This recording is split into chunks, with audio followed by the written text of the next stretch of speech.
Il était recherché depuis 2011, soupçonné d'avoir tué toute sa famille à Nantes. Xavier Dupont de Ligonnès a été interpellé à l'aéroport de Glasgow en Écosse, Olivier Bois. Oui, exactement. La nouvelle incroyable est tombée un peu après 19h à la direction centrale de la police judiciaire à Nanterre.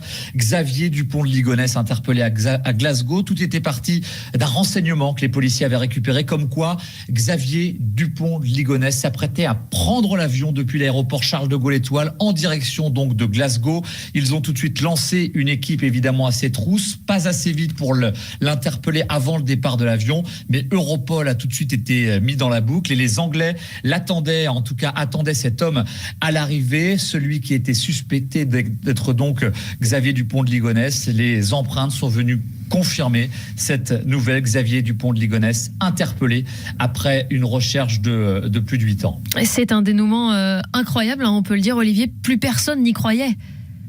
Non, plus vraiment. Il était effectivement, et pendant longtemps, l'homme le plus recherché de France, disparu. Donc, je vous le disais, depuis 2011, après avoir assassiné toute sa famille à Nantes. La dernière image qu'on ait de lui, c'était le 15 avril 2011. Xavier Dupont de Ligonnès, sur une image de vidéosurveillance à Roquebrune sur Argent, sac à dos, en bandoulière, en train de marcher. C'était la dernière image qu'on avait de lui. On l'imaginait sans argent, sans soutien, sans possibilité d'appeler aucun ami, puisqu'encore une fois, il était tellement surveillé que c'était impossible. On le croyait souvent mort, peut-être suicidé. Il y a eu des recherches dans tous les bois alentours de Roquebrune, par exemple. Il y a eu des rumeurs aussi, beaucoup de rumeurs depuis 8 ans sur une possible cache dans un monastère. Ça n'avait jamais été confirmé. Effectivement, plus personne n'y croyait vraiment jusqu'à cet incroyable tuyau, comme on dit en langage police judiciaire, et cette interpellation de Xavier Dupont de Ligonnès à sa sortie de l'avion à l'aéroport de Glasgow. Merci beaucoup Olivier Bois du service police-justice de RTL. On reviendra évidemment tout au long de la soirée et bien sûr largement dans la matinale demain matin sur cette information assez incroyable, l'arrestation donc de Xavier Dupont de Ligonnès. Voilà, n'oubliez pas d'écouter la matinale de RTL demain.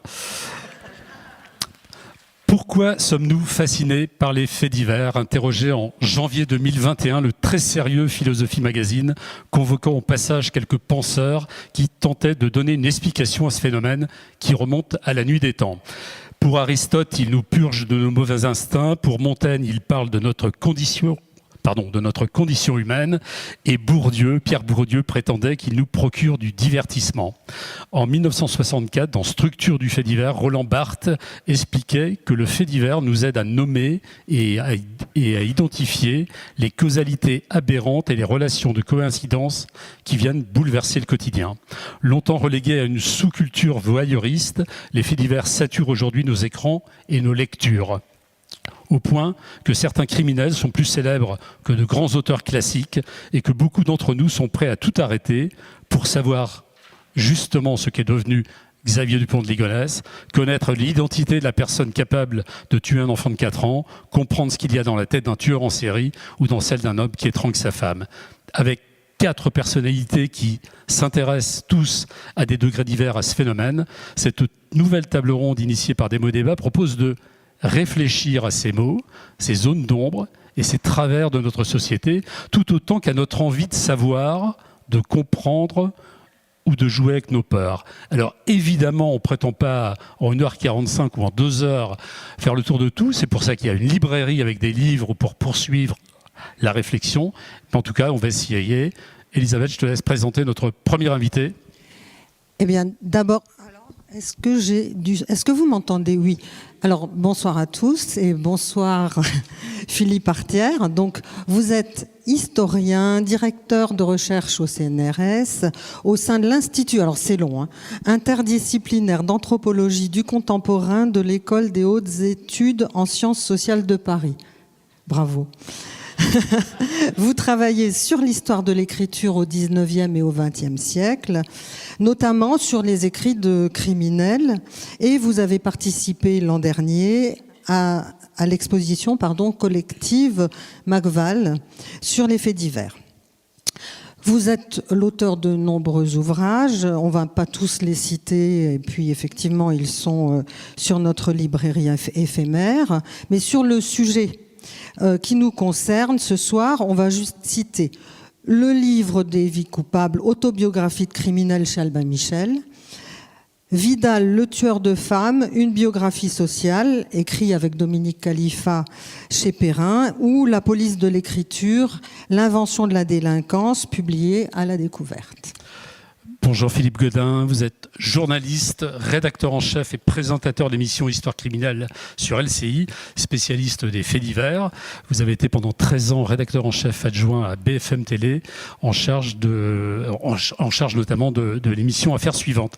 Vous êtes l'auteur de cet ouvrage, il est là sous la pile, mais vous le trouvez à la librairie, qui s'appelle La fabrique du mensonge criminel, sorti en octobre aux éditions de l'Observatoire. Vous y explorez l'univers glaçant de ces criminels qui ne se contentent pas de tuer, mais qui mentent, manipulent, jouent la comédie avec une audace stupéfiante devant les caméras publiques, de l'affaire Daval à celle du tueur de la Sambre, en passant par Jean-Claude Roman, L'adversaire, le livre d'Emmanuel Carrère. Votre livre décortique les mécanismes du mensonge criminel et interroge notre rapport à la vérité. Et bonjour Thierry Moser, qui est tout au bout. Non, au coin, on a dit tout à l'heure.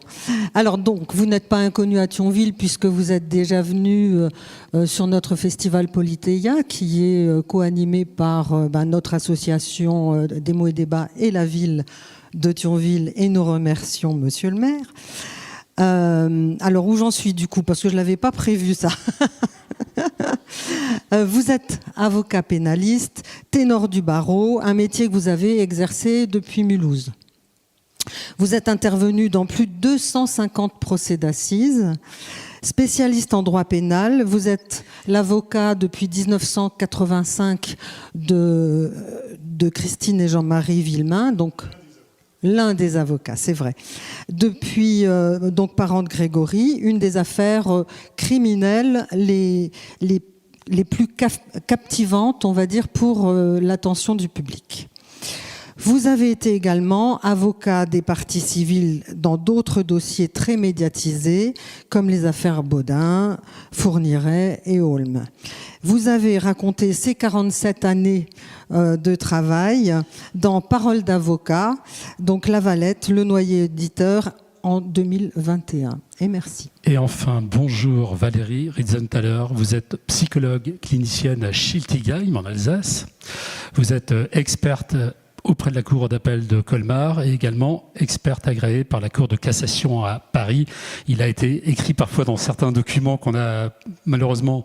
on a mis la Cour de cassation à Strasbourg. Non, elle est à Paris, c'est sûr. La question des faits divers et des affaires criminelles est au cœur de votre pratique professionnelle, Valérie.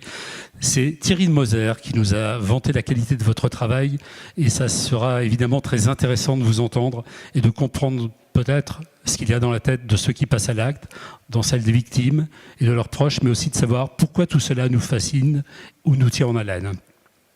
Elisabeth, c'est toi qui commences ? Oui, alors avant d'entrer dans le vif du sujet, j'ai moi aussi une question pour vous. Qui, dans cette salle, a déjà passé plus d'1 heure d'affilée à lire, écouter ou regarder un documentaire sur un fait divers ? Bienvenue.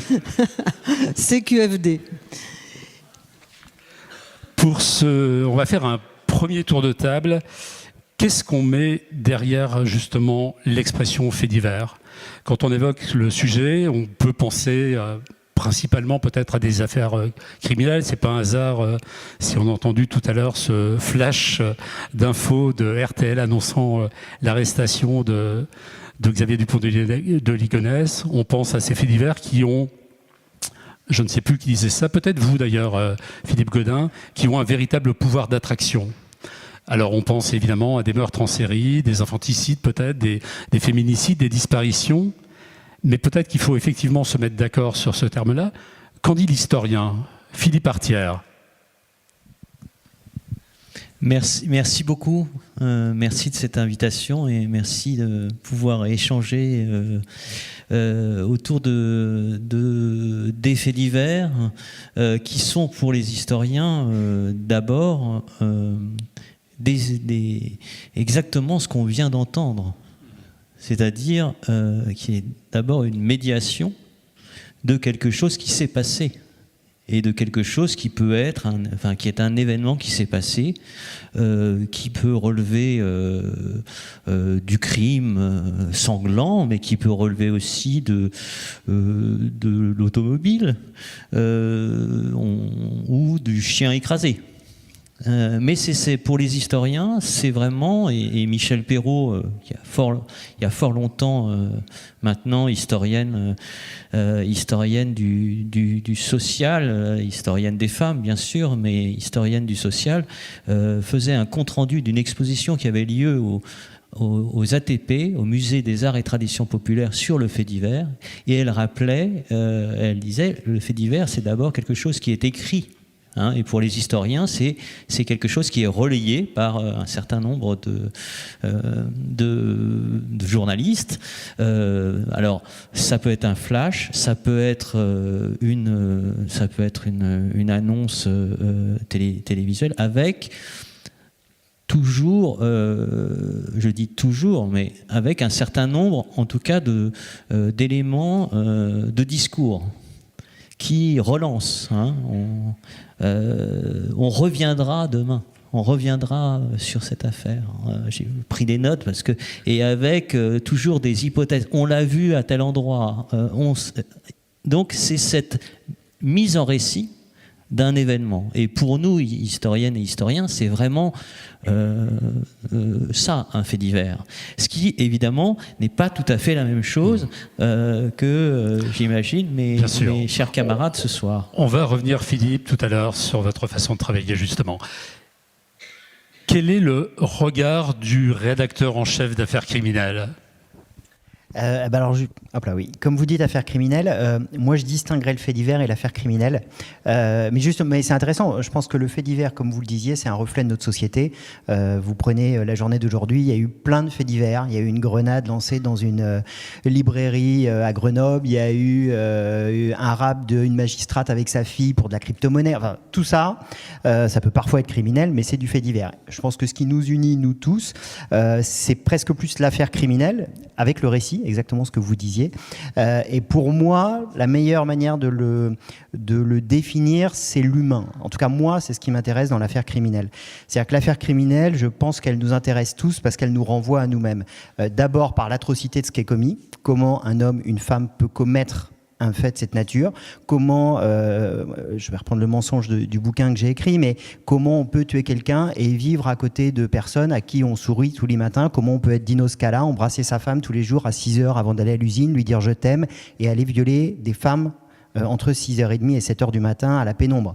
Voilà, comment on peut faire ça ? Ça teste nos limites humaines. Et puis, moi, ce qui m'intéresse aussi dans l'affaire criminelle, c'est le combat des victimes et des gens qui gravitent autour des victimes. C'est-à-dire qu'une affaire criminelle, c'est des combats que vous n'imaginez pas et que moi j'ai appris à découvrir et moi je le découvre, mais il y a des gens qui le vivent, comme Thierry Moser, comme des policiers, comme des gendarmes, comme des familles qui se battent pour savoir une vérité parfois pendant des années. Et ce combat-là, il est juste incroyable. Dino Scala, il est arrêté grâce à l'acharnement d'une secrétaire de gendarmerie. Une documentaliste qui notait, consignait dans un petit tableau qu'elle s'était faite à elle-même des plaintes de femmes qu'on ne prenait pas au sérieux parce qu'on se disait des femmes dans les années 80 qui viennent se plaindre en disant il y a quelqu'un qui m'a suivi, vous voyez bien l'époque qui était celle-là. Et cette secrétaire-là, chaque plainte, elle notait dans un petit coin, elle disait c'est bizarre, cette femme elle a dit ça, cette femme elle a dit ça, elle a dit que cet homme il sentait l'odeur de rouille. Sauf qu'en fait, grâce à elle, qui a listé dans un petit fichier tout ça pendant des années, un jour les enquêteurs ils se sont dit, il sent la rouille, il est un peu costaud, il est un peu corpulent, la voiture elle ressemble à une voiture d'un ouvrier, on va aller faire le tour des parkings des usines. Et c'est comme ça qu'on va le trouver. Voilà. Et c'est le combat d'une secrétaire archiviste dans un coin. Et donc ce qui est fascinant pour moi dans les affaires criminelles, c'est les combats humains. C'est à la fois l'humanité des criminels pour la comprendre, la patte humaine, et c'est le combat humain des familles, des avocats, des policiers, des gendarmes, des scientifiques. Il y a des gens derrière qui sont juste incroyables. Merci Philippe Gaudin. On reviendra de toute façon tout à l'heure sur tout ça. Valérie Riedzenthaler, j'ai envie de demander l'expertise de l'experte. sur l'expression. Oui, alors effectivement, quand moi j'entends par exemple une information comme on l'a entendu tout à l'heure, le premier élan, ça va être, si c'est dans la région dans laquelle je suis, peut-être du travail pour moi, peut-être une affaire intéressante, voilà.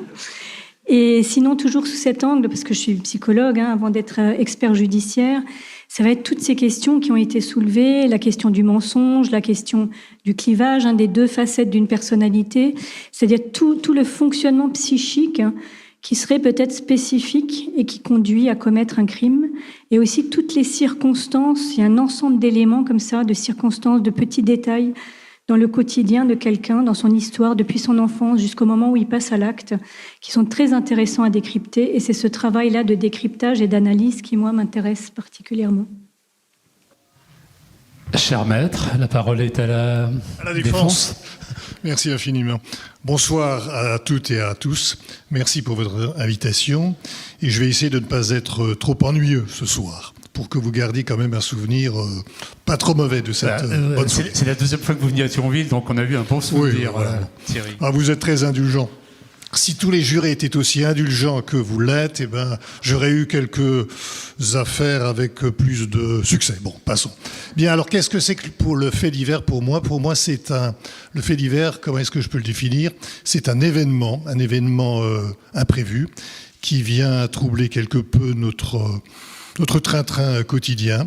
Un événement qui sort de l'ordinaire, un événement qui va susciter chez nous des réactions contrastées. Alors ou bien nous allons éprouver de la compassion, je pense par exemple lorsque nous entendons parler de la catastrophe de Crans-Montana, compassion pour les victimes malheureuses auxquelles nous songeons, nous pensons.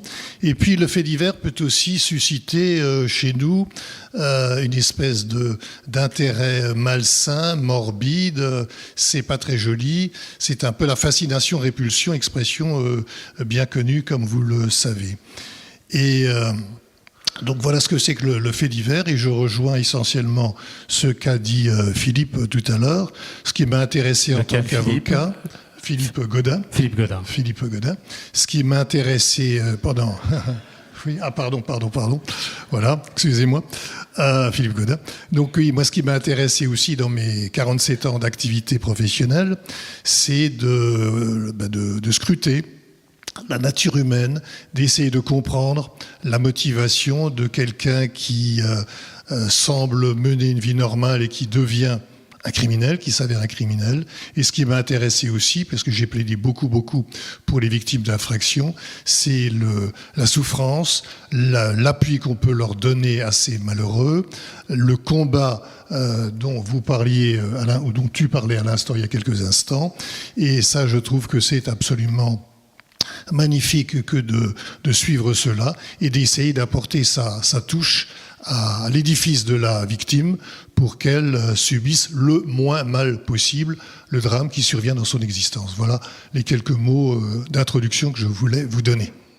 Merci Philippe. Merci maître. On vient d'effleurer le sujet et à présent on va entrer un petit peu plus chacun de son point de vue et de sa fonction. Donc je vais commencer par vous, Philippe Artière. Donc j'ai deux questions. La première, c'est qu'est-ce qui vous a intéressé en qualité d'historien à chercher, étudier et disséquer les écrits des criminels des 19e et 20e siècles ? Et ensuite, comment pensez-vous qu'on puisse utiliser cette approche pour mieux comprendre les faits divers à l'heure actuelle ? Alors, non, d'abord, je vais vous décevoir. D'abord, vous qui êtes venus ce soir, c'est que je ne m'intéresse pas aux affaires criminelles. Les affaires criminelles ne m'intéressent pas. Mais pour les historiens et les historiennes, le fait divers et le dossier qui se constitue autour, voilà, c'est plus le fait divers n'étant qu'un élément du dossier, il y a le dossier judiciaire. Et c'est ça qui nous intéresse, parce que ce sont des dossiers très complets, mais pas forcément d'intelligibilité de l'accusé ou des victimes, mais ça permet d'avoir une vision sociale, une vision du monde social absolument inédite et une sorte d'instantané comme ça, puisque pour évoquer peut-être un film que beaucoup de monde a vu, Santoine-Illois, d'Agnès Varda, puisqu'elle est à l'honneur. Et bien dans le film d'Agnès Varda, on voit cette jeune femme errer, on ne sait pas, et puis on la retrouve morte. Et bien, ce qu'on entend, c'est un gendarme, c'est un voisin, c'est un paysan. Et il parle de quoi? Il parle, au fond, de la France de cette période-là. Pas seulement la France, il parle, je dirais, moins de la France que d'un village. Qu'est-ce qui se passait ce jour-là? Eh bien, ce jour-là, il y avait un carnaval. Il y avait, et c'est pour ça quand elle a ce lit de vin sur le corps. Et ça raconte, à travers le fait divers, c'est ce qu'on avait essayé de faire avec mon camarade et ami Dominique Khalifa, mort trop tôt. Avec Dominique, on s'était dit, tiens, à travers une affaire que nous avions l'un et l'autre travaillé, lui du côté de la presse, moi du côté des écrits de prisonniers, qui étaient écrits pour des experts et expertes, en l'occurrence un expert, Alexandre Lacassagne à Lyon, qui faisait écrire les accusés pour contribuer à l'expertise. Comme un certain nombre d'autres experts en France, mais aussi en Italie. Lombroso faisait la même chose. On a comme ça toute une littérature de prison qui a été écrite, qui constitue en partie le livre des vies coupables, que vous avez eu la gentillesse d'évoquer, mais qui était la question que je me suis posée par rapport à ces récits, c'est pourquoi ces récits et qu'est-ce que ces récits apportaient à la science du crime de l'époque. Qu'est-ce que ça apportait à la défense? Qu'est-ce que tout ça pouvait, disons, jouer comme rôle? Et pour les historiennes et les historiens, je pense à Anne-Emmanuelle de Martigny, qui a à la fois travaillé sur le cas Lassner et puis plus récemment sur Violette Nozière. Dans son travail, Anne-Emmanuelle, qu'est-ce qu'elle fait? Au fond, elle ne s'intéresse pas tant à savoir si Violette a été ou non abusée par son père, mais elle s'intéresse à resituer tout simplement cette affaire dans le quartier, dans les différentes ambiances et lieux que cette jeune femme fréquentait. Et finalement, à travers Violette Nozière, c'est un portrait de la France de l'entre-deux-guerres qui est dressé. Je pourrais prendre d'autres exemples, mais ce qui intéresse chaque fois, c'est en fait nous comme historiens, on peut pas, les médecins du 19e avaient le rêve absolu d'expertiser le passé. Et ils se faisaient médecins de l'histoire. Donc ils ont examiné les cas, évidemment, des empereurs romains, particulièrement sanguinaires, et puis un certain nombre de cas comme ça. Ça, c'était au 19e. Nous, historiens, on n'a pas cette prétention-là. Ce qui nous semble intéressant, c'est l'événement de papier.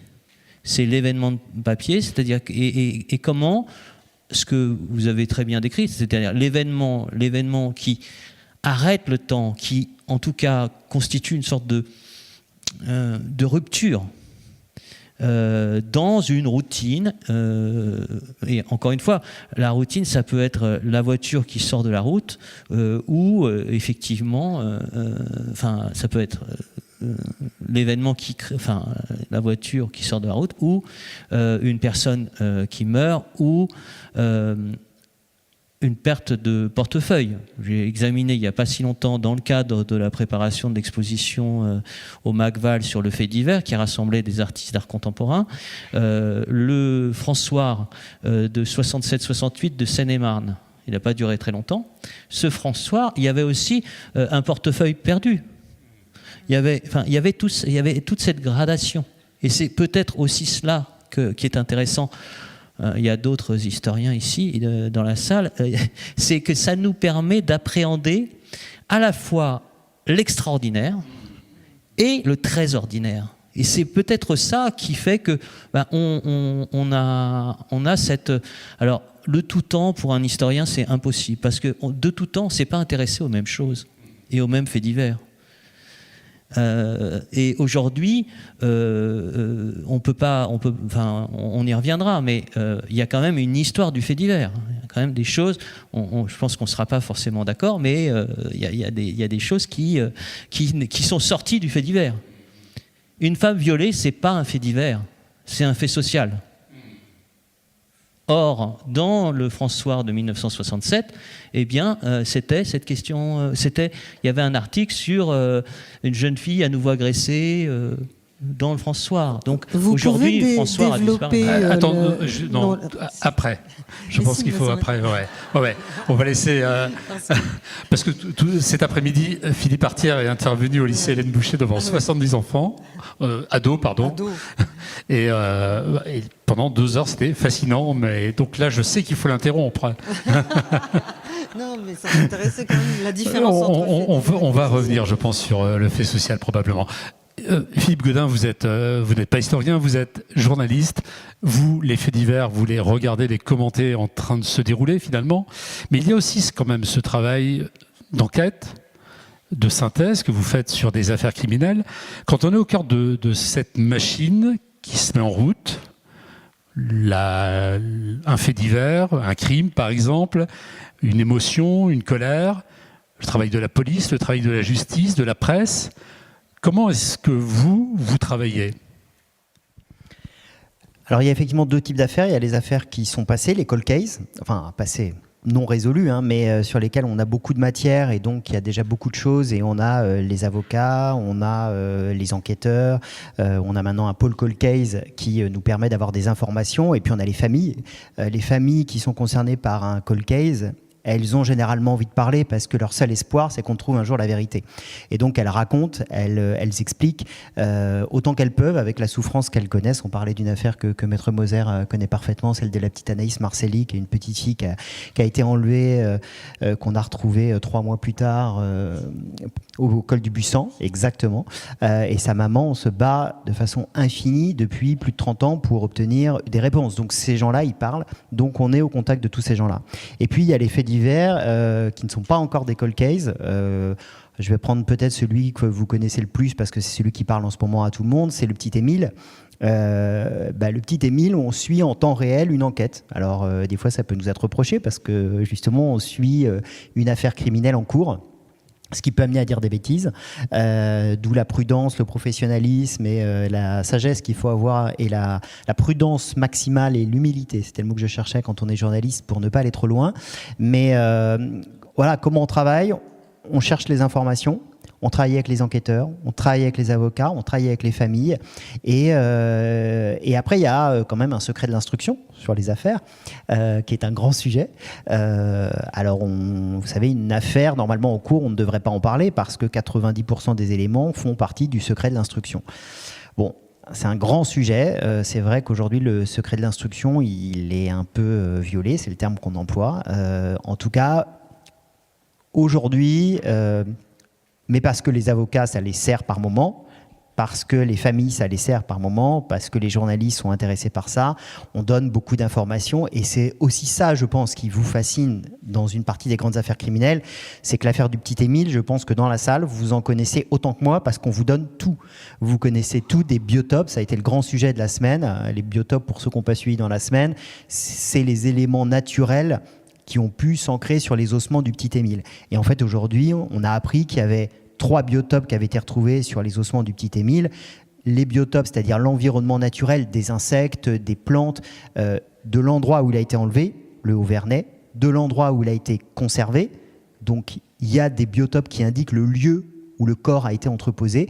Peut-être des biotopes animaux, et là je mets un peut-être parce que ça n'est pas confirmé ni par le juge ni par les avocats, et ça c'est de la violation de secret de l'instruction.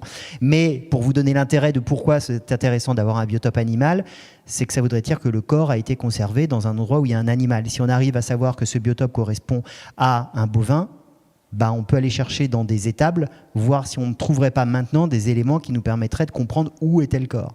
Et il y a le biotope de l'endroit où on l'a retrouvé, la forêt, le bois où on l'a retrouvé. Tout ça pour vous dire qu'on a aujourd'hui beaucoup de matière pour avancer, pour chercher. Les policiers parlent plus, les enquêteurs parlent plus, les avocats parlent, les familles parlent.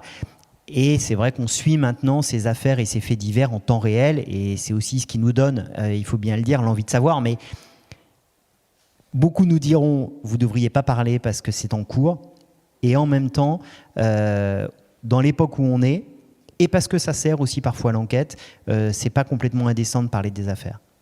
Et ça fait des fois avancer les choses.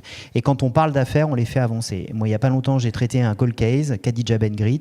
Et parce qu'on en a parlé, le pôle cold case a dit « Ok, bon, on va quand même relancer des investigations ». Donc, il faut se mesurer, se pondérer, ne pas aller trop loin. Mais quand on fait les choses avec professionnalisme, voilà comment on travaille et ce qu'on apporte. Merci. Alors, Thierry Moser, donc vous êtes intervenu, vous, dans de grandes affaires importantes et fortement médiatisées, on vient d'en parler. J'ai aussi 2 questions. Donc, la première, c'est comment un avocat arrive sur une affaire criminelle et qui est plus globalement une affaire, une tragédie humaine. Comment vous y arrivez ? Et la deuxième, je vous la donne tout de suite et vous verrez si vous pouvez y répondre dans la foulée. Donc, on l'a dit, vous êtes depuis 40 ans l'avocat de Jean-Marie et Christine Villemain. Comment ce fait divers et surtout l'immense débâcle médiatique et judiciaire qu'elle a été, est-ce que ça a changé votre façon de faire votre métier d'avocat ou non ? Première question, comment est-ce qu'on arrive sur un fait divers? Comment on est choisi en principe soit par le mise en examen, qui sollicite donc le concours de tel ou tel avocat, ou alors on est mandaté par la famille du mis en examen, et lorsque, si je me place maintenant du côté de la victime, c'est un peu le même processus, c'est la victime qui vient me trouver à mon bureau, ou la famille de la victime qui me demande d'intervenir. Voilà, ça c'est la première question. Si je dois être plus précis, je le ferai très volontiers. Maintenant, la deuxième question, c'était, si j'ai bien compris, pourquoi est-ce que cette affaire Villemain suscitait une telle passion? C'est bien ça que... C'est surtout, est-ce que ça a changé votre façon de travailler? Est-ce que ça a changé? Oui, évidemment, ça a changé. Oui, j'ai appris, j'étais encore un relatif jeunot lorsque l'affaire m'échoua. J'avais donc 35 ans. C'est encore relativement jeune, mais enfin, j'avais quand même déjà une dizaine d'années de barreau, 12 ou 13. Et jusque-là, j'étais, comment dirais-je, un avocat généraliste, c'est-à-dire je m'occupais d'affaires très, très différentes, de droit social, de droit commercial, de droit administratif, etc. Et j'avais d'ailleurs des compétences plus ou moins étendues dans ces domaines, tant il est vrai qu'on ne peut pas être compétent dans 36 000 domaines différents. Donc je faisais ça aussi bien que je le pouvais. Et puis j'avais quand même une appétence, je dirais, une attirance pour le droit pénal. Et alors là, permettez-moi d'être un peu personnel quelques instants. Je suis le fils d'André Moser, qui était fils de paysan, qui devient avocat, ce qui d'ailleurs a suscité comment dirais-je, un petit peu l'inquiétude de ses parents à lui, mes grands-parents. Enfin bon, passons. Donc il devient avocat et assez rapidement, il acquiert une notoriété d'avocat pénaliste. Et notamment, il a connu l'époque de la guerre, le deuxième conflit mondial, et il a eu à défendre des personnes qui étaient des résistants et qui comparaissaient devant les juridictions installées par l'occupant allemand. Bien. Et en 1953, le procès de la vie de mon papa, c'est le procès d'Oradour. Alors de quoi s'agissait-il? Il s'agissait pour le tribunal militaire de Bordeaux de juger les auteurs d'un drame atroce, à savoir le massacre d'Oradour-sur-Glane. Je pense que ça vous parle quand j'évoque ce drame. 642 personnes assassinées par les nazis au moment où cette division SS se rendait sur le chemin de la Normandie suite au débarquement. Bien. Donc, parmi les accusés de ce procès de Bordeaux, il y avait d'un côté des soldats allemands, mais évidemment pas les gradés sur lesquels on n'avait pas pu mettre la main, malheureusement, je parle des gradés allemands, et il y avait d'autre part des Alsaciens, lorrains, incorporés de force, et je pense que les uns et les autres, vous avez quand même une notion assez précise de ce drame de l'incorporation de force. Et donc André Moser plaidait avec différents collègues alsaciens pour des incorporés de force qui étaient donc impliqués à leur corps défendant dans ce massacre atroce de d'Oradour-sur-Glane. Alors moi, petit gamin, j'entendais évidemment mon père évoquer ses souvenirs extraordinaires et évidemment, j'avais aussi compris rapidement, assez rapidement, que le métier d'avocat est un très beau métier. On est le maître à bord, on est le capitaine du bateau, c'est l'avocat qui finalement dirige souverainement son existence professionnelle. Et cette notion d'indépendance me plaisait beaucoup. Et alors, c'est ainsi que, maintenant j'arrive enfin à répondre à votre question, je crois. Voilà, excusez-moi d'avoir fait cette digression, mais j'avais envie d'évoquer la figure paternelle. Bien, voilà. Donc,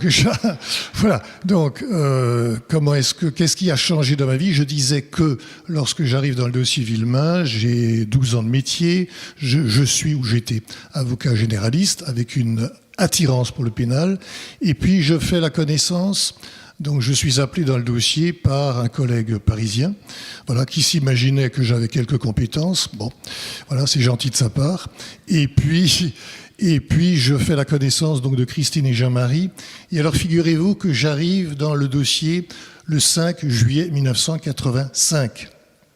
Qu'est-ce qui se passe ce jour-là? Eh bien, je vais quand même vous raconter ça aussi rapidement que je le peux. Je vais essayer d'être pas trop long.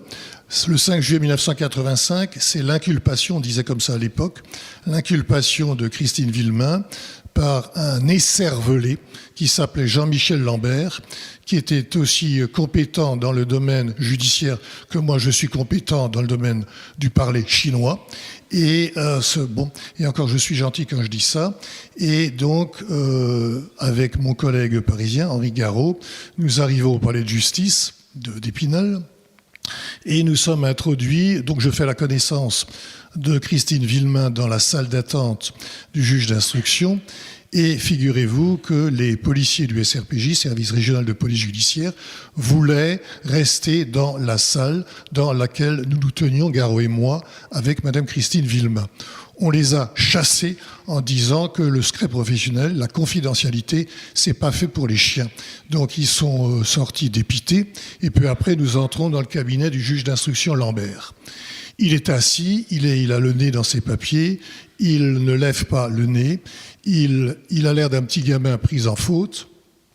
Et à ce moment-là, il dit, il a ces paroles absolument d'une stupidité inouïe, il dit, Madame Villemain, je me lance, je vais crever l'abcès, je vous inculpe d'assassinat sur la personne de votre enfant, et voilà.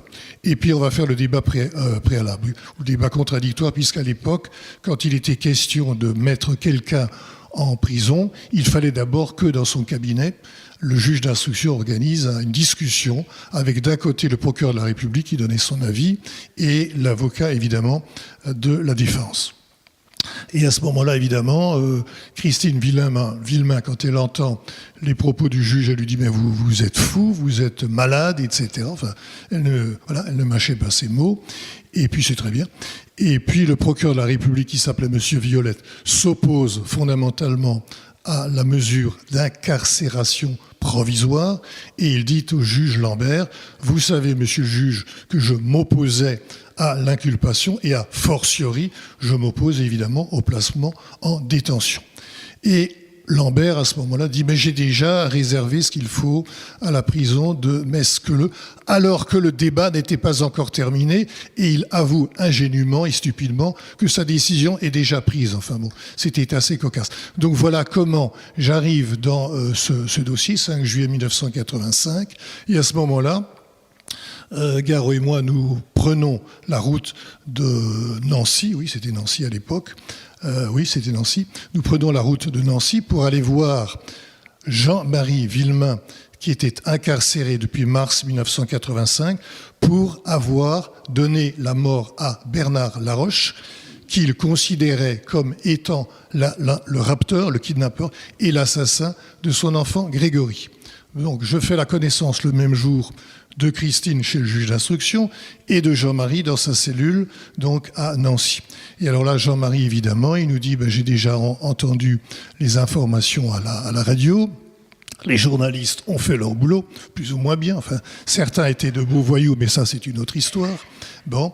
Et Jean-Marie nous dit, vous allez, dardard, rendre visite à Christine, qui est maintenant incarcérée à la prison de Metz-Queuleux, ça s'appelle comme ça, vous le savez mieux que moi. Et donc, vous allez essayer de lui rendre un petit peu d'espoir, etc. Vous l'assurez de mon amour.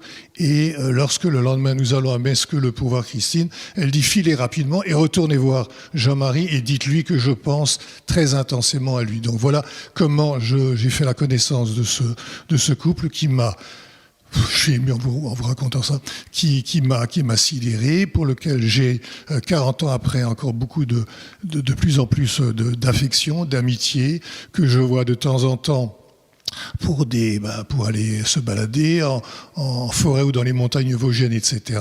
Voilà. Et si vous voulez, on ne peut pas avoir dans un dossier aussi effrayant que celui-là, des relations, comment dirais-je, d'avocat-client. D'ailleurs, le mot client, je déteste ça. Il y a une coloration commerciale que je déteste. Moi, je considère que je suis non pas un commerçant, mais un artisan. C'est pas déshonorant d'être commerçant, hein. Ne me faites pas dire ce que j'ai pas dit. Mais moi, dans mon métier d'avocat, je suis un artisan. J'essaie de faire du sur-mesure dans chacun des dossiers qui me sont confiés. Et je ne pouvais évidemment pas avoir des relations banales avec Christine et Jean-Marie. Et je n'ai jamais, jamais, jamais douté, et aujourd'hui encore moins que jamais, je n'ai jamais, jamais douté de la parfaite honorabilité, innocence de cette malheureuse maman dont on a pris l'enfant Grégory dans des conditions de bestialité, de barbarie infernale, infecte. Voilà. Merci. J'ai été un peu long, Thierry. pardonnez-moi. Merci Thierry Moser. Je crois que j'aurais aimé vous entendre plaider. On a abordé tout à l'heure, à travers les livres de Philippe Artière, la question, notamment le livre des vies coupables, qui parle d'autobiographie de criminels, ou Vidal, le tueur de femmes, une biographie sociale, le livre que vous avez fait avec Dominique Khalifa. On va rentrer un peu justement dans ces destins de criminels, de victimes. Valérie Ritzenthaler, vous êtes psychologue d'abord, avant tout. Comment vous êtes devenue experte? Qu'est-ce qui vous intéresse dans ça? Qu'est-ce que c'est votre travail finalement? Parce que ce qu'on vous demande finalement, c'est d'entrer dans la tête d'un criminel ou peut-être d'une victime et de vous approcher un petit peu du cœur du réacteur, si j'ose dire. Peut-être, oui, en tout cas, c'est très juste d'avoir dit que je suis d'abord psychologue. En tout cas, pour être expert judiciaire, on doit avoir une pratique. Moi, j'ai une pratique en milieu hospitalier, auprès d'enfants, d'adolescents et de familles. Et ensuite, on se forme à l'expertise judiciaire et on est sollicité pour des missions. On peut être sollicité au cours de l'enquête préliminaire, par exemple pour rencontrer des plaignantes, ça s'appelle à ce moment-là des plaignants, des plaignantes, des personnes potentiellement victimes, les examiner, parfois en garde à vue, c'est plus rare pour les psychologues. Et ça m'est arrivé aussi quelquefois d'intervenir pendant une enquête, comme vous décriviez là l'enquête du petit Émile, d'intervenir sur des écoutes téléphoniques ou d'autres éléments qui peuvent aider les enquêteurs à y voir un peu plus clair, si je peux apporter un éclairage. Sinon, le plus souvent, on est sollicité par les juges d'instruction au cours de l'enquête. Ça peut être aussi pour des cold cases, quelques-uns. À ce moment-là, c'est effectivement le pôle Cold Case de Nanterre. Et à ce moment-là, on reçoit une mission spécifique. C'est souvent à peu près les mêmes missions, à part quelques cas particuliers où il y a des missions qui sont rédigées ou sollicitées d'ailleurs aussi par les avocats de manière spécifique, des questions supplémentaires, des examens complémentaires. Mais sinon, l'examen en lui-même est souvent classique, c'est un examen de personnalité, comprendre aussi la biographie, l'histoire du sujet, comprendre aussi les motivations conscientes et inconscientes qui ont pu pousser une personne à passer un acte, si c'est une personne mise en examen, qui a commis quelque chose. Et pour ça, le psychologue peut utiliser tous les outils qu'il souhaite, pour lesquels il est formé. L'entretien est le principal outil quand même. J'utilise un test, souvent le test de Rorschach. D'autres tests sont possibles. Voilà, c'est laissé à l'appréciation du psychologue de choisir quel outil. Mais pour l'essentiel, je dirais qu'il s'agit quand même d'une rencontre avec la personne, de prendre le temps d'écouter tout ce que cette personne a à dire. Donc c'est intéressant parce que c'est un temps de parole autre, c'est pas un interrogatoire, il n'y a pas besoin d'éléments précis, on n'a pas besoin de cadrer, on peut même laisser la personne parler comme elle le souhaite, diriger l'entretien si elle le veut. Et de cette rencontre, on va pouvoir peut-être recueillir quelques éléments qui pourront éclairer le juge d'instruction ou les personnes qui mènent l'enquête. Alors, avant d'arriver à une question qui va vous concerner tous les quatre, moi je voudrais bien savoir pourquoi vous avez fait ce choix de l'expertise en milieu judiciaire. Pour moi ? Oui, forcément. Pourquoi j'ai fait ce choix ? Alors, je ne sais pas si au début c'est vraiment un choix. J'étais psychologue depuis seulement 5 ans et j'ai un collègue en fait qui m'a proposé de faire ce travail d'expertise. J'ai démarré, c'était assez vite quand même, j'ai trouvé ça assez intéressant. Au départ, je voulais surtout pas aller aux assises. Ah oui, parce que j'ai pas parlé tout à l'heure du procès aux assises, la cour d'assises. Voilà, donc je voulais absolument choisir ou qu'on ne me donne surtout pas d'affaires qui pourraient aller aux assises. Évidemment, je tombe sur une affaire qui finit par y aller. Je pense que c'était un peu déconcertant, c'est une affaire de viol d'une femme sur sa belle-fille. C'est assez inhabituel quand même. Et c'était un procès très intéressant. Il y avait vraiment des éléments où je me sentais assez à l'aise, on va dire, parce qu'il y a peut-être des points de contradiction, on va dire, un peu entre le travail de psychologue et le travail d'expert judiciaire. En tout cas, ce procès-là, au contraire, permettait un petit peu de rallier ces différents points de contradiction, de les apaiser un petit peu. Et donc, cette expérience de procès judiciaire, je pense qu'il a été un peu le point d'entrée pour moi dans ce métier et le début vraiment d'un intérêt qui s'est consolidé par la suite. Et c'est vrai qu'à présent, je suis vraiment très intéressée notamment par des dossiers criminels importants, complexes. Voilà. Merci. Alors, on cherche souvent chez les criminels, on l'a déjà un peu évoqué, des traits monstrueux pour se rassurer, se dire qu'on est différent. Pourtant, beaucoup sont d'une banalité déconcertante, voire affligeante. Est-ce que cette normalité qui nous fascine le plus est ce qui nous attire le plus ou ce qui nous fait le plus peur ? Deuxième question, j'ai toujours 2 questions. Entre l'homme ordinaire et l'assassin, est-ce qu'il y a une rupture nette ou une simple glissade ? À quel moment l'un d'entre nous bascule définitivement dans le fait divers ? On va peut-être commencer par vous, Philippe ? Ce Philippe-là. Ça, c'est à l'historien qu'on demande. Ouh là là. Alors, l'historien, en fait, j'y réfléchissais. Si on prend la vie de Vidal, par exemple. Ce qu'on a essayé de montrer avec Dominique Khalifa, c'était à quel point la figure du criminel suscitait. On n'a pas été les premiers. Michel Foucault et le séminaire au Collège de France en 1971-1972 avait déjà eu lieu. Il avait eu lieu sur l'affaire Pierre Rivière, une affaire de 1835 sur lequel des experts avaient porté leur regard. Il y avait 2 séries d'experts, et pas des moindres, qui avaient rendu des expertises. Donc, ce qui nous intéressait, nous, avec Dominique, comme un certain nombre d'historiens, c'était de se dire quel avait été le savoir qui avait été mobilisé pour comprendre. Et c'est un peu la question que j'aurais envie de vous poser, c'est-à-dire quel type de savoir vous mobilisez.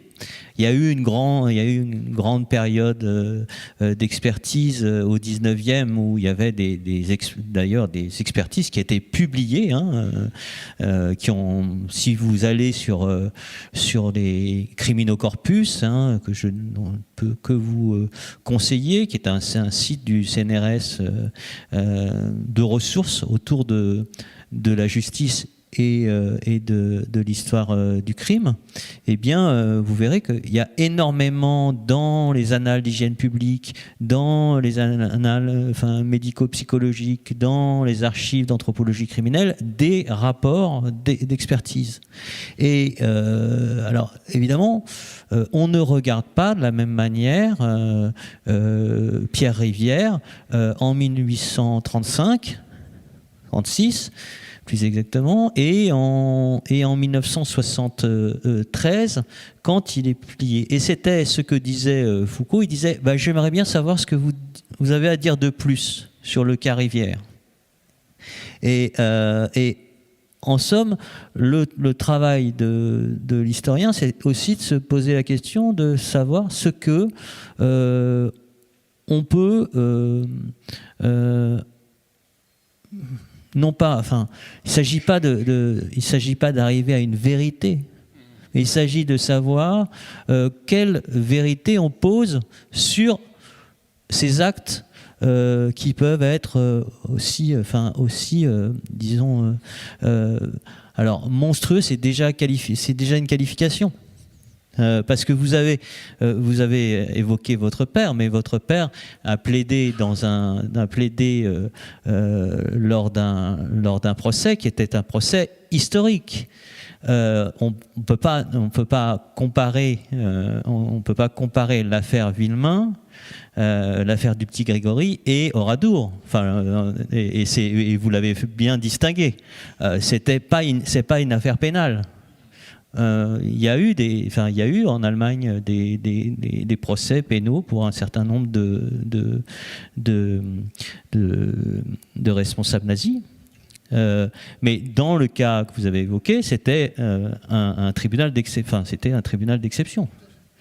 Donc ça, et on ne mobilise pas la même chose. Et je ne suis pas sûr qu'il y ait eu des experts qui soient intervenus, des experts psychologues ou psychiatres qui soient intervenus dans le cas d'Oradour. Et ça choquerait.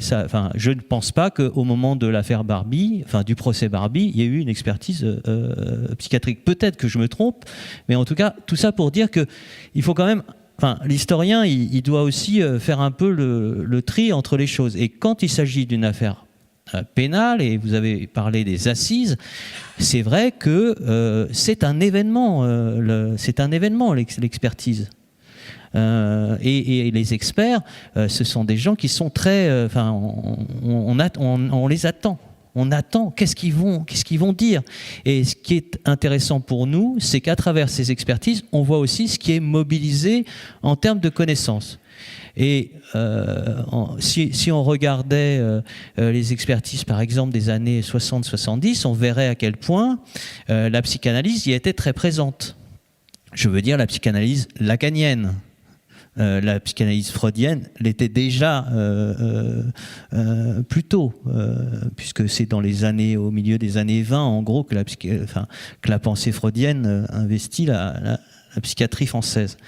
Et ce que je veux dire par là, c'est que ce que on apprend, nous, historiens, à travers ces dossiers, ces regards différents, c'est aussi une histoire de la défense. C'est-à-dire, qu'est-ce que les avocats mettent en avant et ça, ce n'est pas, ce n'est pas immuable. Ça change, ça ne cesse de changer. Et de même, si on regardait une émission équivalente, il y en avait pas forcément, mais il y en a eu. Nous sommes d'une génération qui a écouté, je crois, d'après un certain nombre de gens ce soir, Pierre Bellemare. À 13h30 ou 13h avant de repartir à l'école. Pierre Bellemare ne mobilisait pas forcément les mêmes éléments narratifs, ne mobilisait pas non plus les mêmes objets, les mêmes constats, quand il faisait des missions que vous. Et il y a une histoire, ça Dominique Khalifa dans L'encre et le sang l'a bien montré concernant le 19e, mais on pourrait le faire sur le 20e.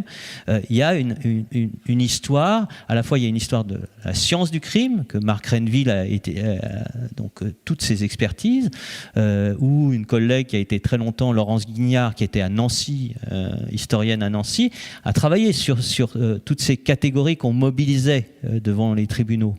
Et puis le médiatique, mais aussi comment on enquête. Frédéric Chauveau a fait un gros travail sur l'histoire de l'expertise. Et l'histoire de l'expertise, évidemment, on peut dire qu'on va vers du mieux, mais est-ce que c'est du mieux ? On ne sait pas. La science est un savoir sans cesse remis sur l'établi. Donc, disons que c'est ça qu'on fait, nous, historiens. Donc, je vous dirais que l'histoire de la violence, c'est encore différent de l'histoire du crime.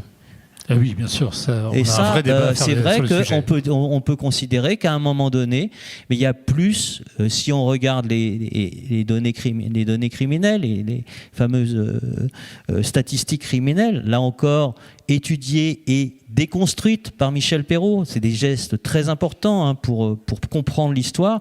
On voit que il y a à un moment donné plus d'infanticide.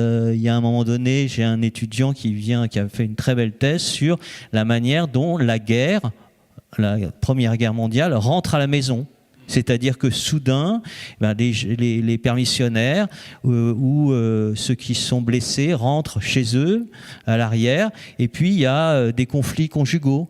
Et il y a une violence masculine qui mobilise le registre de la guerre. Vous voyez, je pourrais comme ça, mais on essaiera, Philippe, de revenir de toute façon sur le fait social. Elisabeth va reprendre peut-être pour l'idée, c'est sur la question précédente de vous interroger tous. N'hésitez pas à rebondir les uns les autres aussi. Donc, est-ce que je reprends ma question, c'est-à-dire à vous. Est-ce que les criminels sont des gens ordinaires ? Alors, ça va vraiment être un devoir parce que c'est vraiment Valérie qui est la plus experte. Et donc, moi, je vais faire un truc simple, c'est que je vais prendre un exemple, trois exemples, mais très clairs. Et c'est vous qui allez parler parce que c'est vraiment vous qui allez pouvoir nous dire ça. Mais avec mon regard, je vais prendre l'exemple du mensonge, c'est celui de mon bouquin. Tous, on ment dans la vie, ça nous arrive. C'est pas bien, mais on apprend la limite du mensonge quand on est petit. Vous allez mentir sur un vol de bonbons et puis on va vous taper sur les doigts, vous allez ok, je le referai pas. Vous allez mentir sur une sortie, vous avez compris l'idée. La question est de savoir jusqu'où on va dans le mensonge. Dans 2 mois va commencer un procès, le procès de l'assassin de Justine Vérac. Justine Vérac, elle sort de boîte de nuit, elle a 22 ans, elle disparaît, on la retrouve pas. C'est un de ses petits camarades qui, à la sortie de la boîte de nuit, voulait une relation avec elle. C'est pas jugé, donc je dis ça avec beaucoup évidemment de précautions. Va la tuer, va prendre le tracteur de ses parents, va aller la mettre dans un trou, va tenir comme ça 2 jours, et puis au déjeuner, 2 jours après, va finir par dire « c'est moi qui l'ai tué ». Bon, il a menti, il a caché une bêtise, pardonnez-moi le terme bêtise, voilà, c'est un mensonge, il a fait ce qu'il pouvait pour essayer de camoufler un crime qu'il a fait, et il a pris conscience. Vous prenez Marc de Mollester, deuxième exemple, qui est dans mon bouquin. Marc de Mollester, il a une femme, il a un beau-fils, un jour le beau-fils disparaît, pendant 1 an et demi, on est en 95, Marc de Mollester, on est dans le Pas-de-Calais à Gonehem, va tout faire, des affiches sur les voitures, des battues, travailler avec les gendarmes, organise des grandes battues avec le maire, mais c'est le premier, il reconvertit son bureau avec des cartes IGPN, il trace avec des fils rouges là où on fouille, il dirige les fouilles. Bon, on apprendra que c'est Marc de Mollester qui a tué son beau-fils un beau matin avec un fil de fer, qu'entre 2 battues, il allait chez Brico Dépôt acheter des parpaings, et qu'il allait mettre des parpaings sur le corps de son fils qu'il avait noyé. 41 parpaings seront remontés par les plongeurs quand il aura avoué. Donc à 41 reprises, il est allé chez Brico Dépôt alors qu'il pleurait dans les bras de sa femme et qu'il pleurait devant tout le monde. Il voulait quoi ? Il voulait sa femme à lui tout seul. Là, on est passé dans un cap de mensonge un peu plus fort, parce que pendant des années, il entretient la double vie. Est-ce que c'est un monstre ? Valérie nous dira. Et puis le troisième, je sais pas, prenez Fourniret. Est-ce que Fourniret, c'est un monstre ? Est-ce que quelqu'un qui dit des jeunes filles, c'est des MSP avec Monique Olivier, pardon, c'est un peu glauque ce qu'on dit, mais des membranes sur pattes, parce que c'est comme ça qu'il parlait des jeunes filles quand ils partaient en chasse. Moi, j'ai envie de dire que c'est un monstre. À des degrés différents, les trois ont menti. À des degrés différents, les trois sont des criminels. Est-ce qu'il y en a un qui est moins humain, pas humain, monstre ? C'est tous des humains.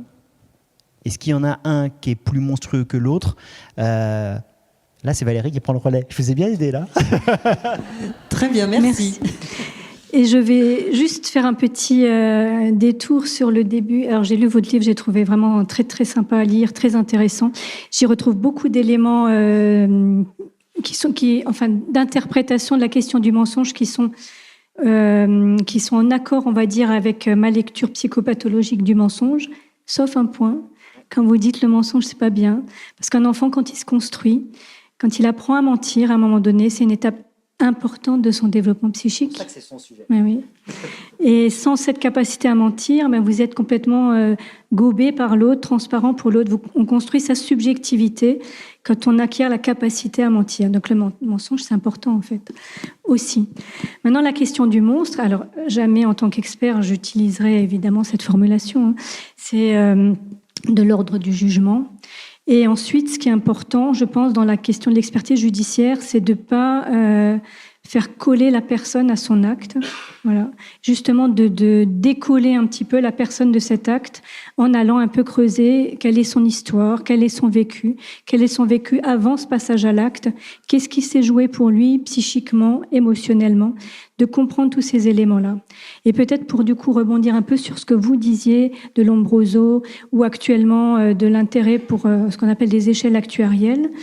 Alors c'est peut-être par étapes, soit par époque, soit par catégorie professionnelle ou référence aussi théorique, des outils qui peuvent nous donner l'espoir ou l'illusion, vous choisirez, qu'on pourrait vraiment catégoriser, calculer, trouver tel physique qui correspond à un potentiel meurtrier ou avoir une échelle qui prédirait le risque de récidive à 92%.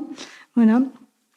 Moi, je pense que la psychanalyse, la psychopathologie nous apporte un éclairage beaucoup plus pointu, mais évidemment beaucoup moins illusoirement scientifique, peut-être. Parce que ce serait quoi une expertise scientifique d'un être humain ? Voyez ? Si je peux, c'est juste pour être concret, parce que c'est vraiment pour que vous ayez un aperçu de votre travail sur l'affaire de Marc de Mollester, l'histoire des parpaings. L'analyse qui sera faite par le psychologue, je ne sais plus si c'est une psychologue ou une psychiatre, dira c'est un... j'ai oublié le nom, je l'avais dans l'instant. Qui ne ressent pas d'empathie à aucun moment, schizoïde, voilà. Qu'il est schizoïde, je vais vous laisser le dire mieux que moi, et qu'en fait, à aucun moment, il ne ressentait de problème avec ce qu'il faisait, d'empathie avec les gens et de relationnel, mais vous le direz avec des meilleurs mots que moi. Mais ça n'excuse pas, ça ne nous dit pas si c'est un monstre ou pas, mais ça nous permet de comprendre comment fonctionne le cerveau de cet individu, que nous, on ne peut pas comprendre, parce qu'on juge ça horrible. Et donc, ça permet de comprendre. Ça ne veut pas dire que ça l'excuse ni que ça pardonne rien, mais ça donne des éclairages qui sont tellement précieux pour se dire que ça reste dans la communauté de l'humanité, quoi. Maître Moser. Je vais essayer d'évoquer trois criminels que j'ai côtoyés professionnellement. Et chacun avait un mobile, une motivation très, très différente.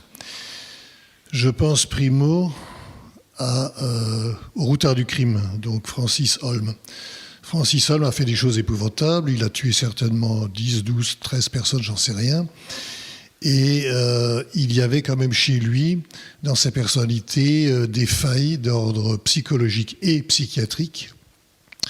Et ceci pouvait quand même, et devait, être pris en considération, me semble-t-il, pour bien juger, parce que quand on juge quelqu'un, on s'intéresse évidemment aux faits proprement dit, mais encore et surtout à la personnalité qui l'a qui a commis les faits. Donc voilà ce que je peux dire s'agissant de la personnalité de Holm, Francis Holm, dangereux, inamendable, je le crains malheureusement, je le dis avec tristesse, mais c'est vrai, mais peut-être quand même quelque chose d'un petit peu positif pour sa défense, à savoir qu'il était frappé, donc je l'ai dit, de troubles psychologiques et psychiatriques, ce que ses avocats ont plaidé, et pour ma part j'étais partie civile contre ce gaillard. En revanche, un autre tueur contre lequel j'ai porté mes efforts, c'est Fourniret. Fourniret, procès donc à Charleville-Mézières, oui, il y a pas mal d'années en arrière. Et Fourniret, lui, c'était le bonhomme intelligent, rusé, capable de raisonner très intensément et finalement très fier de réaliser des actes criminels. Et sa joie de vivre, son opium, c'était effectivement de déjouer les démarches judiciaires et policières, de terroriser les victimes, puisque avant d'être mises à mort, ces malheureuses petites victimes qui avaient 10 ans, 11 ans, 12 ans, étaient suppliciées. Et là, c'était pour moi, c'est le monstre absolu, et je ne lui trouvais aucune circonstance atténuante. Ça, c'est mon opinion, dont je porte l'entière responsabilité, et j'ai été très satisfait lorsqu'il a été condamné à la peine maximum. Troisième personnage que j'aimerais évoquer, c'est un garçon qui s'appelait Guillaume, je ne vais pas donner son nom. Guillaume a tué son grand-père et sa grand-mère quand il avait 20 ans. Vous allez me dire, mais ça c'est monstrueux, qu'un petit-fils choyé par ses grands-parents puisse venir à l'action homicide sur la personne de ses grands-parents, son papy et sa mamie. Alors que s'était-il passé? Là, évidemment, je plaidais pour lui. Je m'intéressais naturellement à la motivation de son action criminelle. Et là, j'ai compris que ce garçon, bien qu'il ait commis quelque chose d'épouvantable, c'était un garçon infiniment attachant, digne de considération. Et l'explication psychologique, je vais essayer de la résumer, est la suivante. Il a fait de ses grands-parents paternels ses victimes. Il les a poignardés. Il a commencé par poignarder la mamie dans la cuisine alors que le papy était descendu dans son potager pour lui chercher une salade et lui faire le cadeau d'une petite salade. Et lorsque le papy est remonté du potager, là, Guillaume, effectivement, l'a mis à mort en le poignardant d'une façon absolument épouvantable, 30 ou 40 coups de couteau. Bon, alors pourquoi ? Ce Guillaume était le fils de l'ancienne belle-fille de ses victimes. À lui, Guillaume, vous me suivez ? Donc, sa maman avait épousé le fils du papy et la mamie. Voilà. Et le mariage a foiré, malheureusement. Le couple a divorcé. Et le couple des grands-parents a pris fait et cause de façon malsaine, excessive, mauvaise pour le fils, en dénigrant systématiquement la mère, en disant qu'elle était une traînée, une ceci, une cela, une sale paix, bon voilà. Et donc ces discours très injurieux et très injustes et très déplacés sur la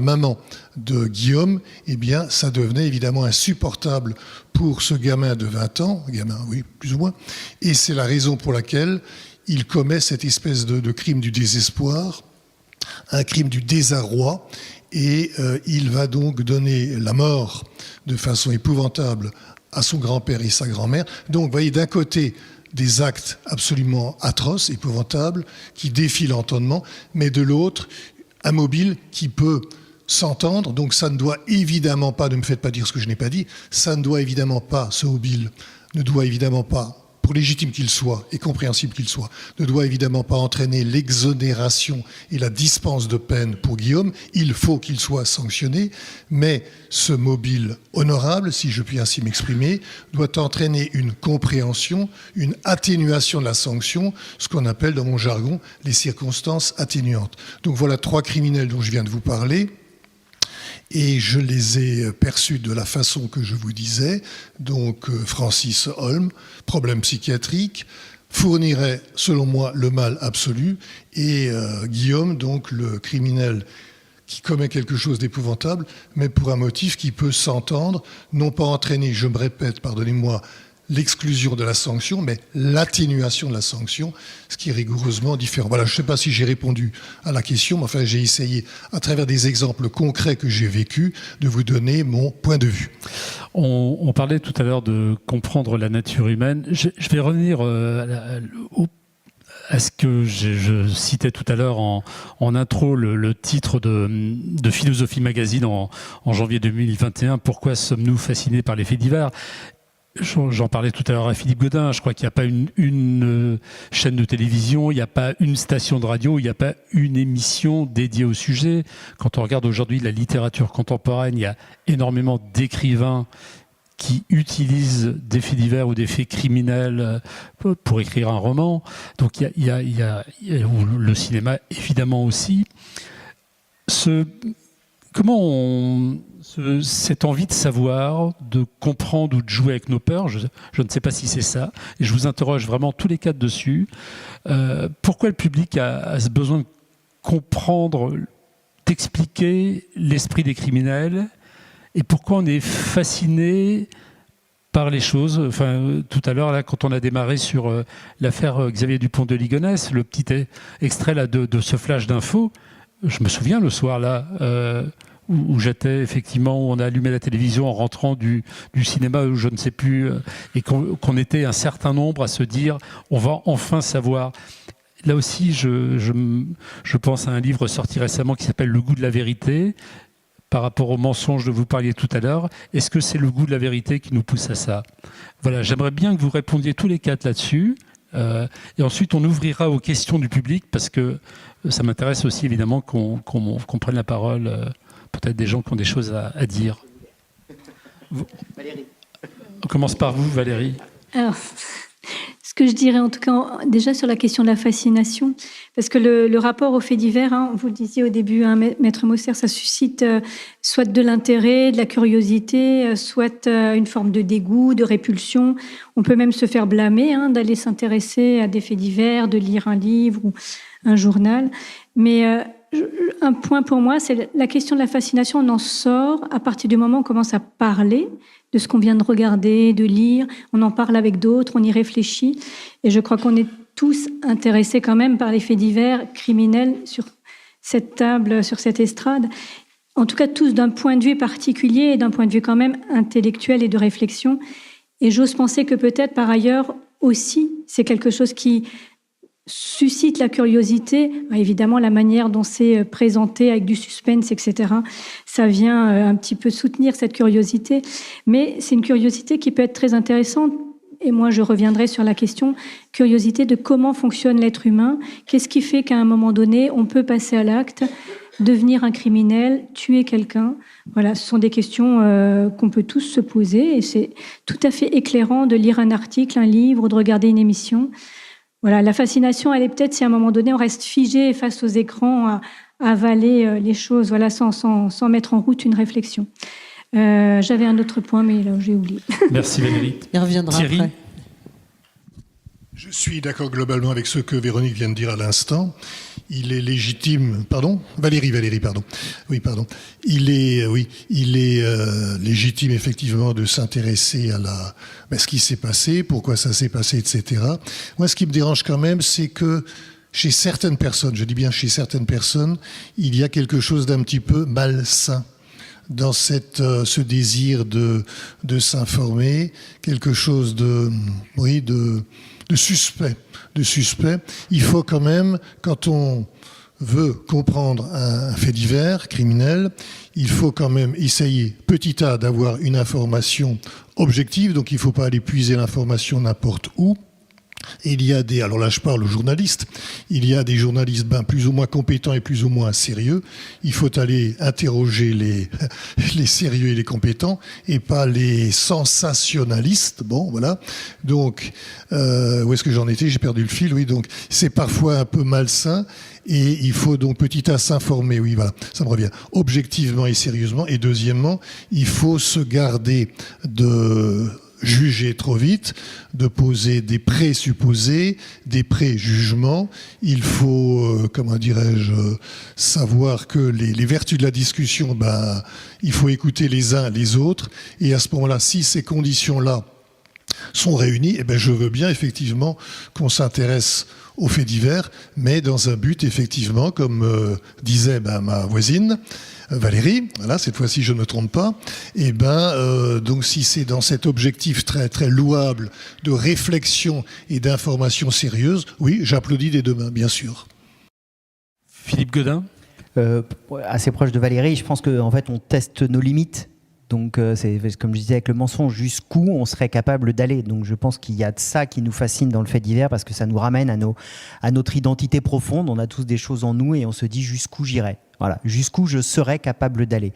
Donc je pense qu'il y a de ça. Et puis après il y a deux critères qui nous attirent aussi. Je pense que le fait divers a un très gros degré de projection.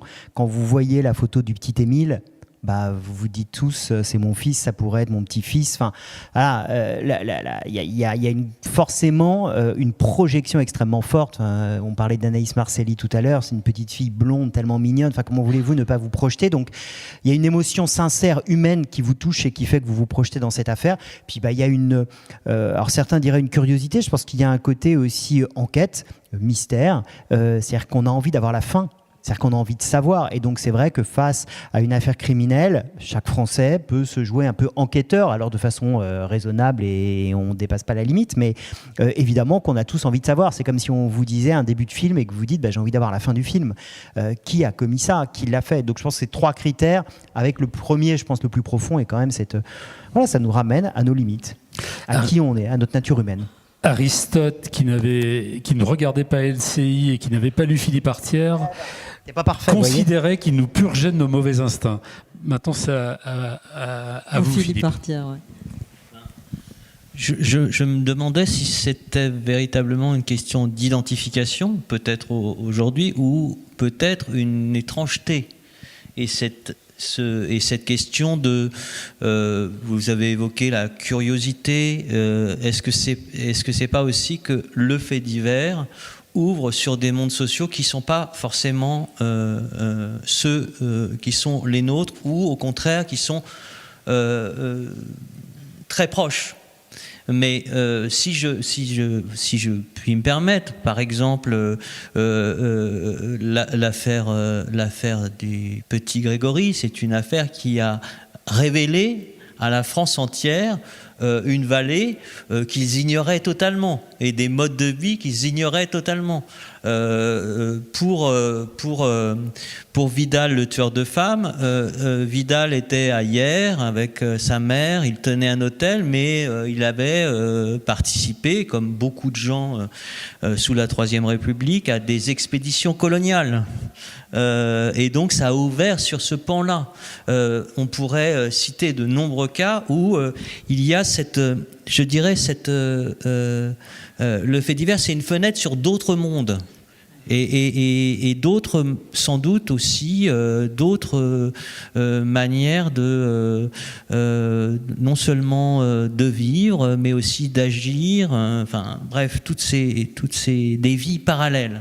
C'est sur ces vies parallèles, et peut-être que les vies parallèles, c'est pas moi qui c'est Plutarque, et puis à nouveau Michel Foucault dans cette collection où il voulait au départ essayer de penser toutes ces vies qui nous, font le fait divers, il nous révèle des vies qui nous échappent, dont l'intelligibilité nous échappe. Et c'est peut-être, et j'ai trouvé ça très, très intéressant, ce que vous disiez sur, au fond, qu'est-ce que c'est qu'un savoir objectif sur une histoire, l'histoire d'un sujet. On sait bien... Là, depuis Freud, que c'est quand même c'est très compliqué de dire tel individu, il est dans telle case, et puis il faut lui donner tel traitement, et puis ou telle peine.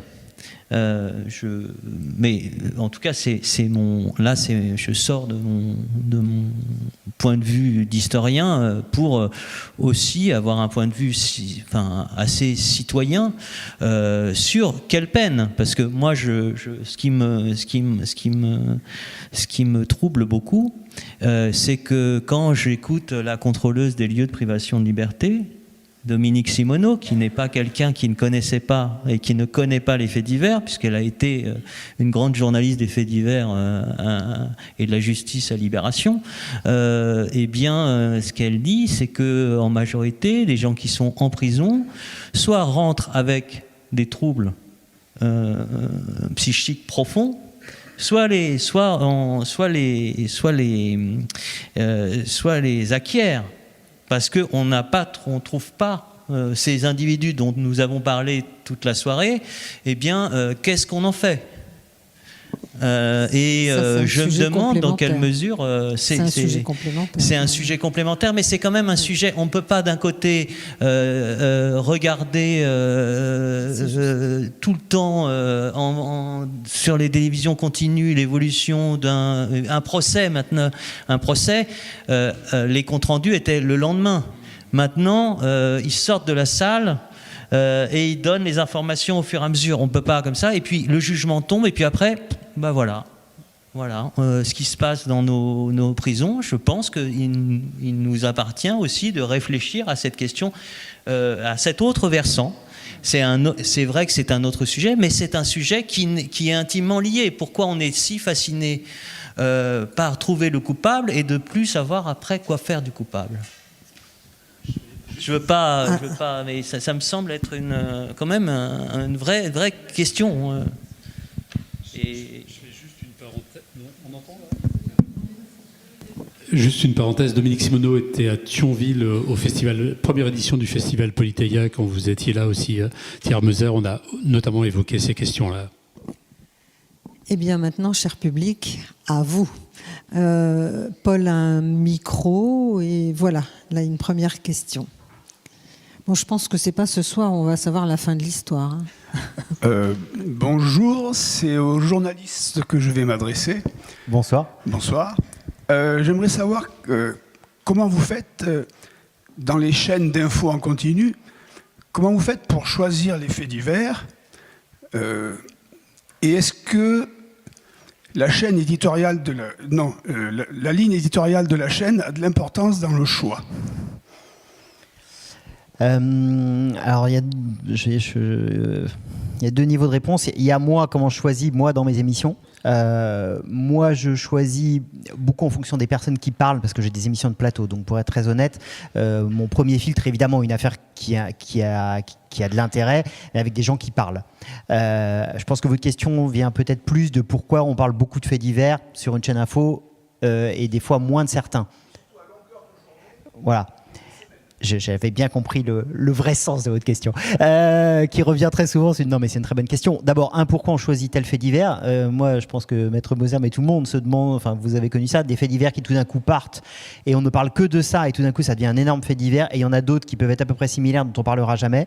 Pourquoi l'affaire Daval, la triste affaire d'Alexia, est devenue une énorme affaire, alors que des affaires de féminicide, malheureusement, il y en a beaucoup, et on en parle moins. Pourquoi ? Alors, des fois, il y a une part de hasard, vraiment. Il n'y a rien dans l'actu, vous avez un journaliste qui est sur place et il y a des gens qui parlent. Et en l'occurrence, dans l'affaire Daval, les parents d'Alexia parlaient énormément. Et en fait, ça a créé du récit, ça a créé une histoire. Donc tout le monde s'est projeté, donc on y est allé. Quand des familles ne parlent pas, généralement, le fait divers retombe un peu plus vite. Donc il y a des critères comme ça qui font qu'il y a des faits divers qui explosent et d'autres moins. Après, il y a des chaînes qui sont très marquées faits divers. J'arrive de BFM, l'ADN de BFM, c'est le fait divers.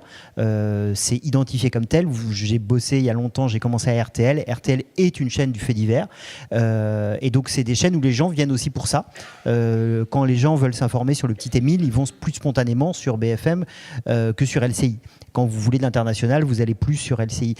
Donc voilà, donc je pense qu'il y a des chaînes. Et après, est-ce qu'on en fait trop ? C'était aussi le dernier volet pour qu'on en parle toute la journée. La ligne éditoriale, est-ce que ça rentre en ligne de la nature du fait divers qu'on choisit de traiter ? Oui. Alors, je ne vais pas vous dire... oui, si vous regardez l'ensemble aujourd'hui, il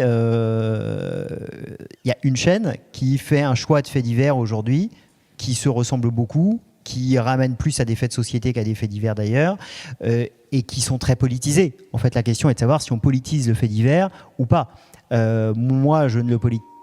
C'est de ma faute ? Ah non, pardon. Moi, je ne le politise pas. Honnêtement, je ne pense pas que dans les chaînes que je viens de vous citer, on politise les faits divers. Mais oui, on peut très bien, mais comme toute actualité, l'instrumentaliser. D'abord commencer par la politiser et ensuite l'instrumentaliser. Et il y a aujourd'hui des faits divers qui sont instrumentalisés.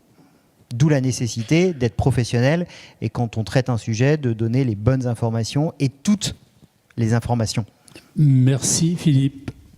Une question là-bas. Je reviens un peu sur le commentaire qui vient d'être fait à l'instant.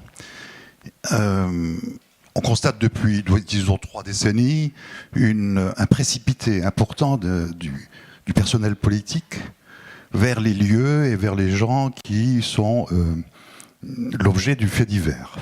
Alors, que pouvez-vous me dire, ou nous dire, sur ce que vous pensez de la chose ? Vous vous adressez à qui ? Celui qui sait. Est-ce qu'il est là ? Un fait divers, une loi, Thierry Moser. non, elle fait. Non, vas-y. Vous vous adressez à qui ? Alors, on n'est pas politique, hein, mais vous avez raison. En tout cas, votre constat est juste. Aujourd'hui, il y a énormément de faits divers qui font déplacer des politiques. Quand vous avez un fait divers qui intéresse beaucoup, je pense que le politique y va pour 2 raisons. D'abord, on peut lui prêter quand même un peu de sincérité. Ensuite, parce qu'il sait que ça crée une émotion nationale. Et donc, c'est important d'y être. C'est pas rien non plus pour une famille de victimes d'avoir quelqu'un qui se déplace. C'est pas que intéressé, en tout cas, je pense pas que les gens ne soient que calcul. Il y en a forcément aussi politiciens. Et après, il y a la petite, ça c'est un avis très personnel, mais peut-être un petit penchant aujourd'hui à dire un fait divers, une loi. Je pense, et c'est pour ça que je me tournais vers l'avocat que vous êtes, on ne peut pas faire des lois à chaque fait divers, et chaque fait divers ne mérite pas de loi, et on a déjà un arsenal que connaît beaucoup mieux Maître Moser que moi, suffisant pour traiter quand même un bon panel de faits divers aujourd'hui. Tout à fait d'accord. Il y avait, je crois que c'était, pour ne pas le citer, c'était Sarkozy qui faisait, je ne veux pas dire de méchanceté, mais enfin, qui avait quand même une certaine aptitude à la démagogie, comme beaucoup d'hommes politiques, et qui faisait des lois chaque fois qu'il y avait un fait divers qui secouait la France. Ça n'est pas sain. Faire une loi, confectionner une loi, ça nécessite un travail préalable en amont, de réflexion, de discussion, etc. Et on ne peut pas comme ça faire des lois à tout bout de champ pour tous les faits divers qui se produisent chez nous. Voilà, donc ça complète tout à fait ce que tu disais. Voilà. Philippe, tu veux... Oui, dans l'histoire récente, on sait quand même, on se souvient d'une élection présidentielle où la veille ou l'avant-veille, il y avait eu un fait divers autour d'une personne âgée agressée, dans mon souvenir. On n'est pas à l'abri avant, et d'autant plus que, et là c'est encore un énorme et très vaste question qui s'ouvre, qui est celle de, effectivement, est-ce qu'il faut en parler et est-ce qu'on doit parler de certaines choses alors que on ne sait, l'enquête ne fait que démarrer et on a eu comme ça dans l'histoire. Alors ça peut être des politiques. Là, on évoque un certain nombre de courants populistes notamment, mais dans les années 70, souvenez-vous de l'affaire de Bruay-en-Artois, d'une jeune fille d'une famille de mineurs qui est retrouvée morte non loin de chez le notaire, et une organisation politique d'extrême gauche, comme on dit aujourd'hui, d'ultra-gauche comme on disait à l'époque, la gauche prolétarienne, fait le procès de ce notaire.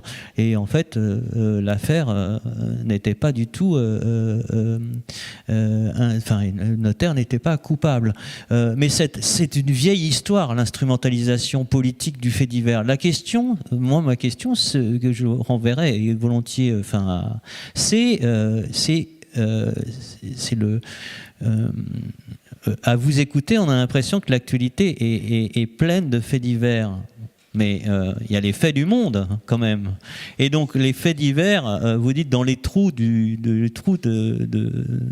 d'actualité, il n'y en a pas beaucoup, des trous d'actualité en ce moment. Alors, la question, c'est quand même, je rejoins monsieur, il y a eu un arbitrage très fort sur ce lointain qui devient de plus en plus proche, et puis ce très proche, qui est quand même sans cesse la petite musique qu'on entend, et qui crée un climat qui est un climat très inquiétant, parce que personne ne se sent en sécurité. Et je trouve qu'il y a une vraie responsabilité, y compris de chacun d'entre nous, sur cela. Et y compris sur les programmations télévisuelles, mais pas seulement les émissions, hein, pas seulement la presse, aussi regardez ce qu'il y en a au cinéma en permanence. Donc tout qui ne veut pas dire qu'il n'y a pas une réalité d'une violence ordinaire ou d'une violence extraordinaire, mais quand même, on peut aujourd'hui constater que on nous en met beaucoup sur les épaules. Je dis on, il n'y a pas de complot, hein. Il y a simplement, il y a vraiment quelque chose qui nécessite peut-être d'en discuter un peu ensemble. On prend une question par là-bas, Philippe. Oui, vous allez m'en vouloir, je vais parler des personnes normales, entre guillemets, qu'il y a dans cette salle. Je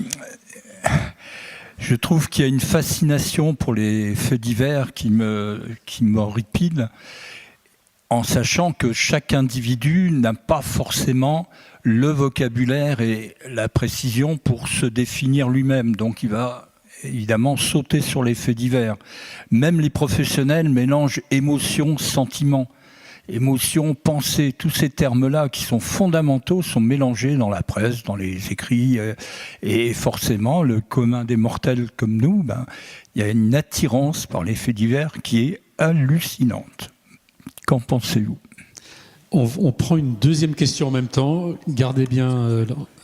On prend une deuxième question en même temps.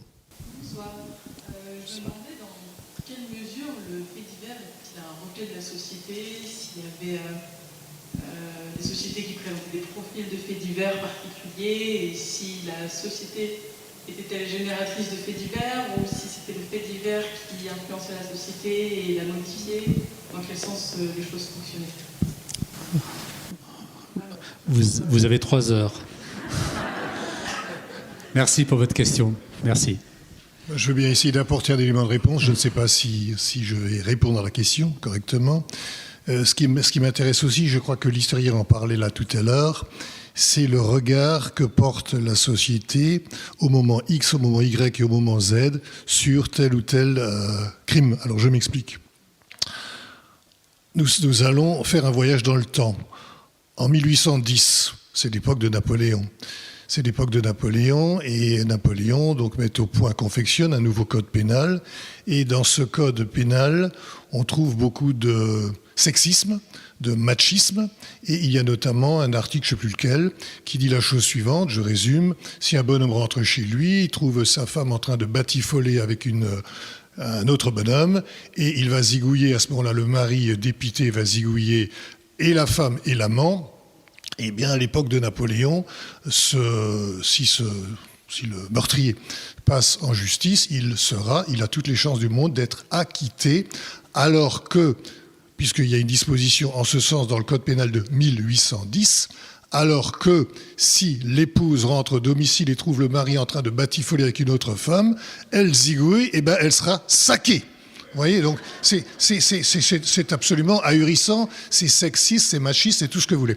Et alors ces dispositions absolument abracadabrantesques, ça dure pendant des décennies et des décennies, et ce n'est qu'à partir de 1994, donc plein d'années plus tard, là j'étais en 1810, maintenant nous sommes en 994 comprend enfin la mesure de la gravité des crimes commis par certains bonshommes sur les femmes, ce qu'on appelle le féminicide. Et à ce moment-là, on décide que le bonhomme qui tue madame, eh bien, non seulement sera sanctionné, mais il sera sanctionné plus fortement parce que tuer son conjoint est une circonstance dite aggravante. Il y a dans le code pénal les circonstances atténuantes qui font baisser la sanction et les circonstances aggravantes qui la font grimper. Voilà. Donc moi, ce qui m'intéresse, c'est le regard de la société porté à des moments différents sur des infractions ou des crimes de même nature, donc tuer son conjoint. Et donc je trouve que l'évolution actuelle va, selon moi, dans le bon sens naturellement, mais évidemment il faut se garder de certains excès, et il y a peut-être effectivement dans certains mouvements féministes des déclarations excessives, mais ça c'est un autre problème.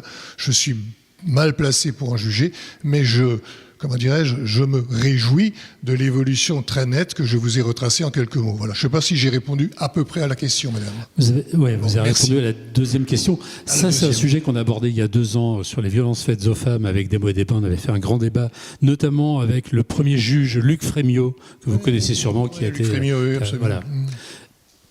Valérie, peut-être sur la première question de monsieur. Oui, alors sur la première question, si j'ai bien compris, il y avait un peu 2 aspects. La question un peu de la normalité, on revenait sur la question du normal ou du monstre, etc. Sur ce point peut-être, et puis vous disiez aussi la question de décrypter les émotions en des termes peut-être plus simples, ce qui est quand même un peu l'exercice auquel j'essaye de me tenir, peut-être dans le travail journalistique aussi, dans la rédaction comme ça, d'utiliser les termes les plus littéraires ou descriptifs possibles et de ne pas verser dans un langage trop technique pour pouvoir un peu essayer d'expliquer ce qui se passe quand il y a un fait divers, quand il y a notamment un crime, etc. Mais la question du normal, il y a des experts ou des psys qui disent, par exemple, que la question, on va dire, de certains crimes ne relèverait pas d'une problématique ou d'une pathologie. Il y a une différence entre le fait qu'il y ait une pathologie psychiatrique. À ce moment-là, techniquement, la personne n'est pas en détention. Et ensuite, est-ce que la personne est normale? Alors, qu'est-ce que ça voudrait dire normal déjà? Mais en tout cas, banal, comme tout un chacun. C'est-à-dire, est-ce que tout le monde pourrait basculer à un moment donné dans un passage à l'acte criminel? Alors évidemment, ça dépend de quel type de crime, parce qu'il y a certains crimes peut-être, pourquoi pas. Mais en tout cas, dans la plupart des cas que moi j'ai pu ou examiner ou lire, etc., il y a quand même toujours des traits assez spécifiques. Peu de scrupules, une capacité plus facile à mentir, effectivement, moins d'empathie que tout un chacun. Ce sont des traits, on va dire, qui relèvent de la pathologie narcissique, mais qui ne sont pas faciles à déceler pour tout un chacun. Vous voyez, c'est ça qui va faire que on trouvait ce voisin tellement sympathique, peut-être que finalement on n'a pas échangé grand-chose avec lui, mais on le trouvait banal, normal. Mais parce que ce sont des personnalités, il faut aller gratter, aller creuser pour repérer ces failles, ces petits points de décalage quand même, avec ce qu'on va dire qui serait un peu de la normalité ou de la moyenne. Merci. Est-ce que vous voulez ajouter quelque chose ? Juste un petit mot sur cette question. Au fond, qu'est-ce que ça apprend enfin, quel est cet aller-retour avec la société? Est-ce que en étudiant les crimes, on en sait plus sur nos sociétés? Sans doute, les anthropologues, en tout cas, l'ont montré. Je repense aux travaux d'un anthropologue qui s'appelait Daniel Fabre, qui avait relu le dossier que j'ai évoqué de Pierre Rivière et qui montrait comment ce fameux code pénal de 1810 avait finalement fait passer à l'acte Pierre Rivière, qui avait tué sa mère, sa sœur et son frère, parce que ce code pénal était plus favorable dans le divorce à sa mère, ce qui n'existait pas précédemment. Et cet ordre-là, il le refusait. Donc ça nous éclaire aussi parfois sur alors c'est intéressant parce que la loi c'est pas forcément la société. Mais ça, c'est un point de vue de juriste. C'est-à-dire, est-ce que la loi correspond à la société? On peut le souhaiter. C'est pas toujours le cas. Il y a aussi des lois qui correspondent alors à des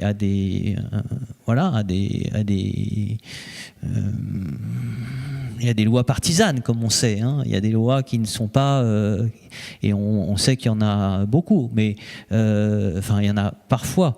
Je pense que c'est une des choses dont on a essayé de parler ce soir, finalement. C'est qu'est-ce que le fait divers fait à la société, qu'est-ce que la société fait aux faits divers.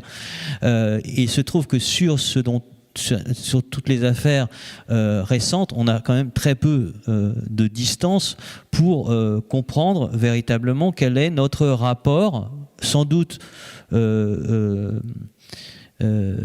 comme toujours inédit, à la question de la violence. Je citerai une œuvre qui était au Macval et qui m'a beaucoup frappé. C'était une œuvre vidéo d'une jeune artiste qui avait demandé à des enfants de mimer la mort.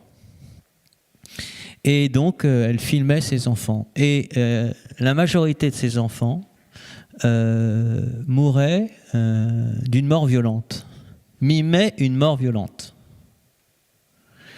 qui en dit peut-être très long sur ce qu'on appelle les imaginaires sociaux, en tout cas. C'est-à-dire que mourir, ce n'est pas mourir dans son lit, ce n'est pas mourir à l'hôpital, ce n'est pas mourir de vieillesse, ce n'est pas mourir d'un arrêt cardiaque, mais c'est mourir de la main de l'autre.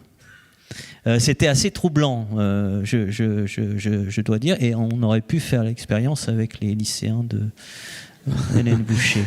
Merci Philippe. On va prendre 3 dernières questions. Un monsieur, une dame, un monsieur, c'est ça? Oui.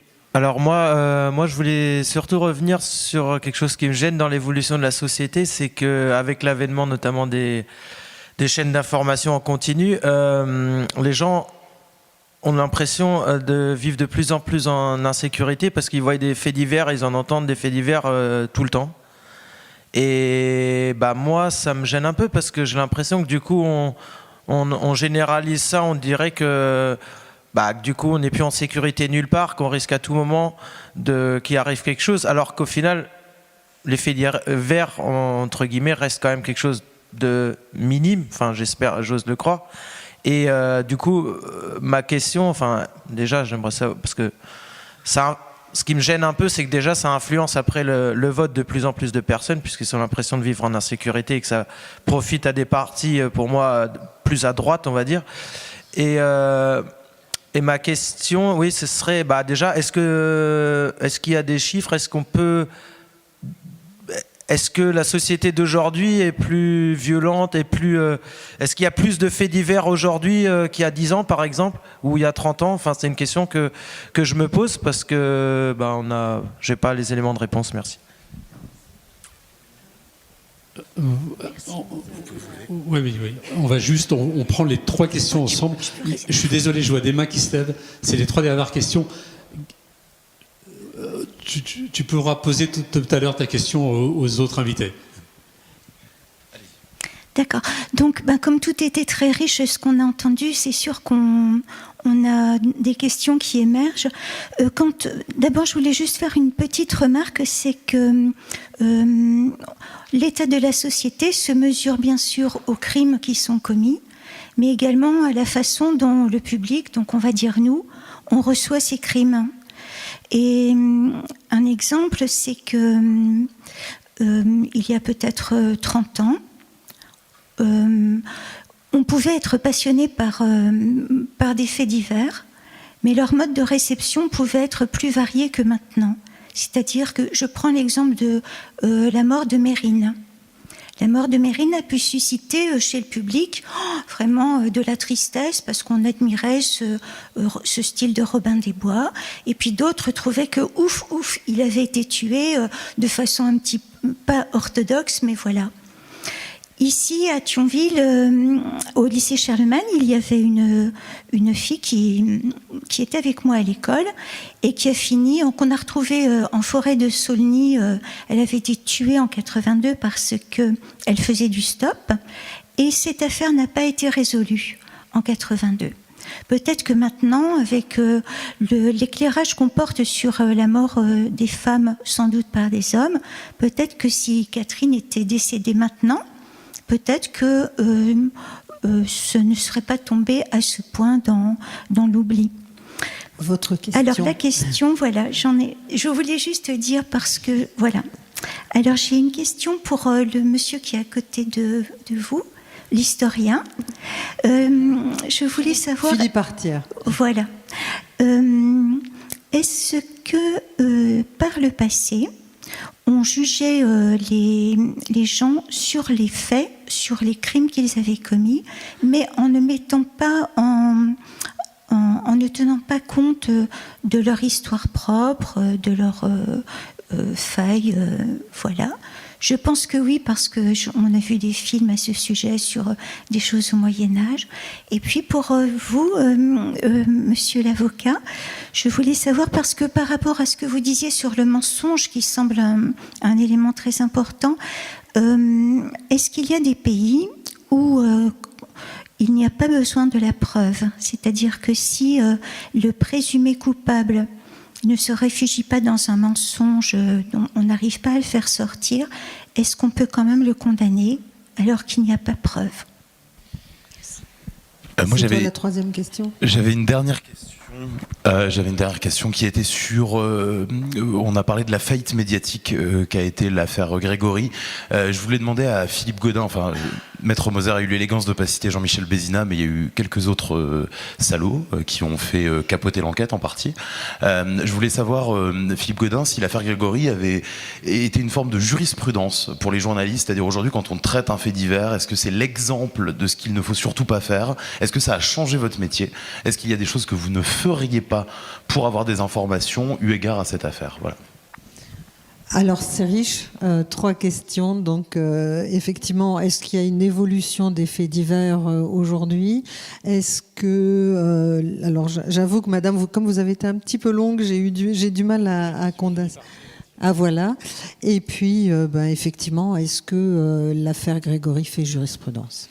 Je vous demande juste d'être rapide dans vos questions. Merci. Dans vos réponses, pardon. Très rapide. Vous posez, monsieur, une très bonne question. Alors, il nous faudrait la soirée. Juste, oui, il y a des... Alors, pour moi, il faut distinguer le fait divers, l'affaire criminelle et la violence. Tout ça n'est pas tout à fait pareil. Enfin, tout ça peut être englobé dans le fait divers, hein, mais moi, je les distinguerais.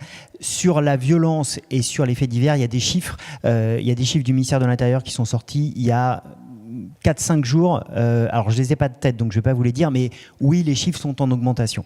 Les chiffres d'agression aux personnes, les chiffres de vol à domicile, voilà, les chiffres sont en augmentation.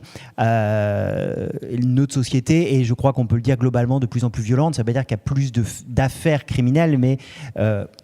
c'est mon avis, pardon. Mais les chiffres du ministère de l'Intérieur sur les 10 dernières années sont comme ça. Mais il faut aller voir les chiffres. Après, la vraie question, et vous avez bien raison de la poser, c'est ce que l'on fait des chiffres, ce que l'on fait de ces affaires, comment on les rapporte. Est-ce qu'on en fait trop? Est-ce qu'on n'en fait pas trop?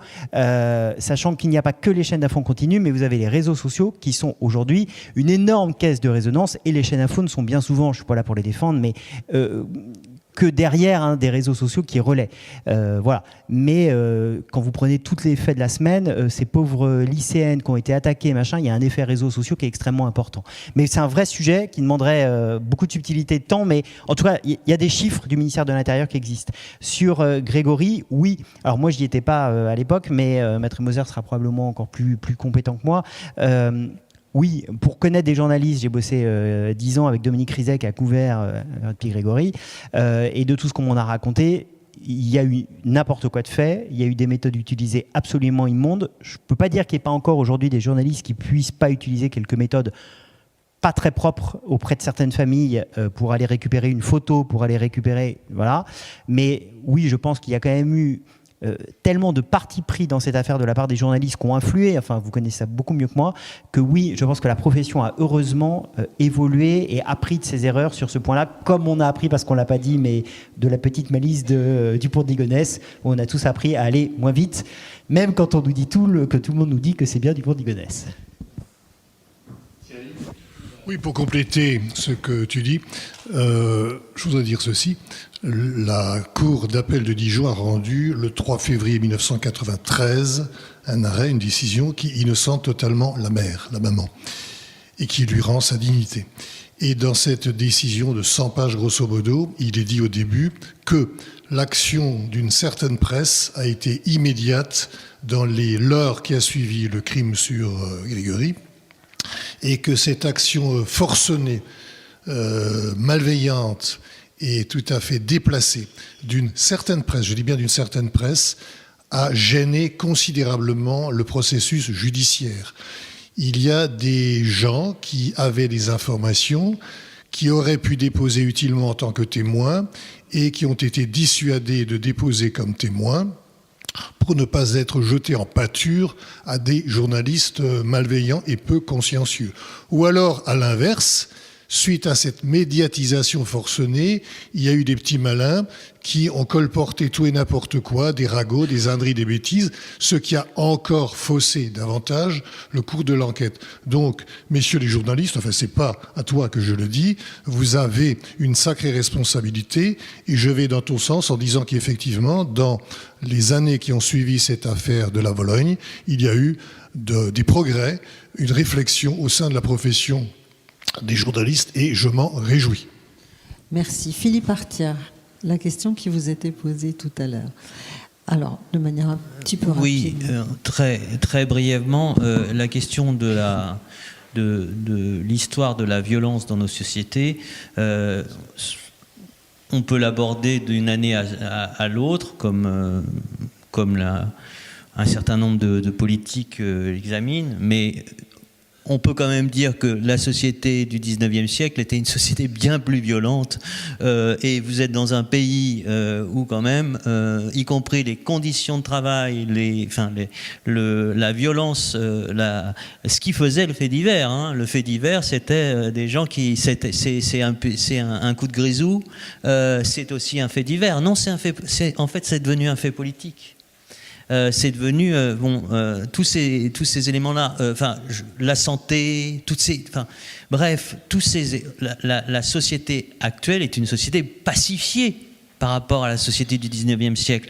Alors évidemment, on peut d'un mois sur l'autre jouer, d'une circonscription sur l'autre, dire, mais globalement, on meurt moins de morts violentes aujourd'hui qu'hier. Hier étant pour les historiens du contemporain le 19e siècle. Alors on s'entend, il y a des variations. Et puis d'autres éléments qui ont été montrés par notamment, je pense à des politistes comme Pierre Lascoum ont bien montré à quel point une société de consommation où on a de plus en plus de choses sur soi, où on a évidemment, il y a toute une délinquance. Si on a de l'argent liquide sur soi, c'est plus facile de il y a plus de vols. Si on a un téléphone qui coûte 1200 €, effectivement, tous ces éléments qui sont aussi une réflexion sur nos modes de vie, sur tout ça. Alors, il y a plus ou il y a moins, mais ce sont des variations et on peut pas quand même. Je trouverais ça. Un peu embêtant que ce soir on finisse en disant on vit dans une société qui est plus dangereuse. Je pense quand même que la question que les faits divers, encore une fois, et si on prend les canards sanglants, donc avant, au début du 19e siècle, jusqu'à France Soir avant qu'il ne disparaisse, ou Détective, oui, si on prend alors on a l'impression qu'il y a une continuité, que finalement il y a toujours autant de faits divers. Après, c'est pas à vous que je vais l'apprendre, mais comme l'information et comme les données sont de plus en plus disponibles, effectivement, il y a un effet d'accumulation très fort. Et en plus, avec une immédiateté qui dépasse très largement notre question de ce soir, mais qui est quand même celle de notre rapport citoyen dans une démocratie à une information, à une donnée, qui n'est pas forcément une information. Et je trouve qu'il faut se garder, comme un président de la République l'avait trop à un moment donné dit, lever la meute au moment de ce terrible drame du suicide de Bérégovoy. Mais il n'y a pas une responsabilité de la presse, il y a une responsabilité collective encore une fois, je pense que ces espaces comme ici sont des espaces où on doit réfléchir ensemble sur qu'est-ce qu'on fait avec ça aux endroits où nous sommes les uns les autres. Et c'est vrai que je trouve que le fait divers est vraiment un bon point pour interroger ce que c'est qu'un espace démocratique. Voilà. Merci à tous. Je pense, Philippe Artière, que vos interrogations trouveront probablement de la place dans la 3e édition du Festival Polyteia qui se tiendra en mars prochain à Thionville.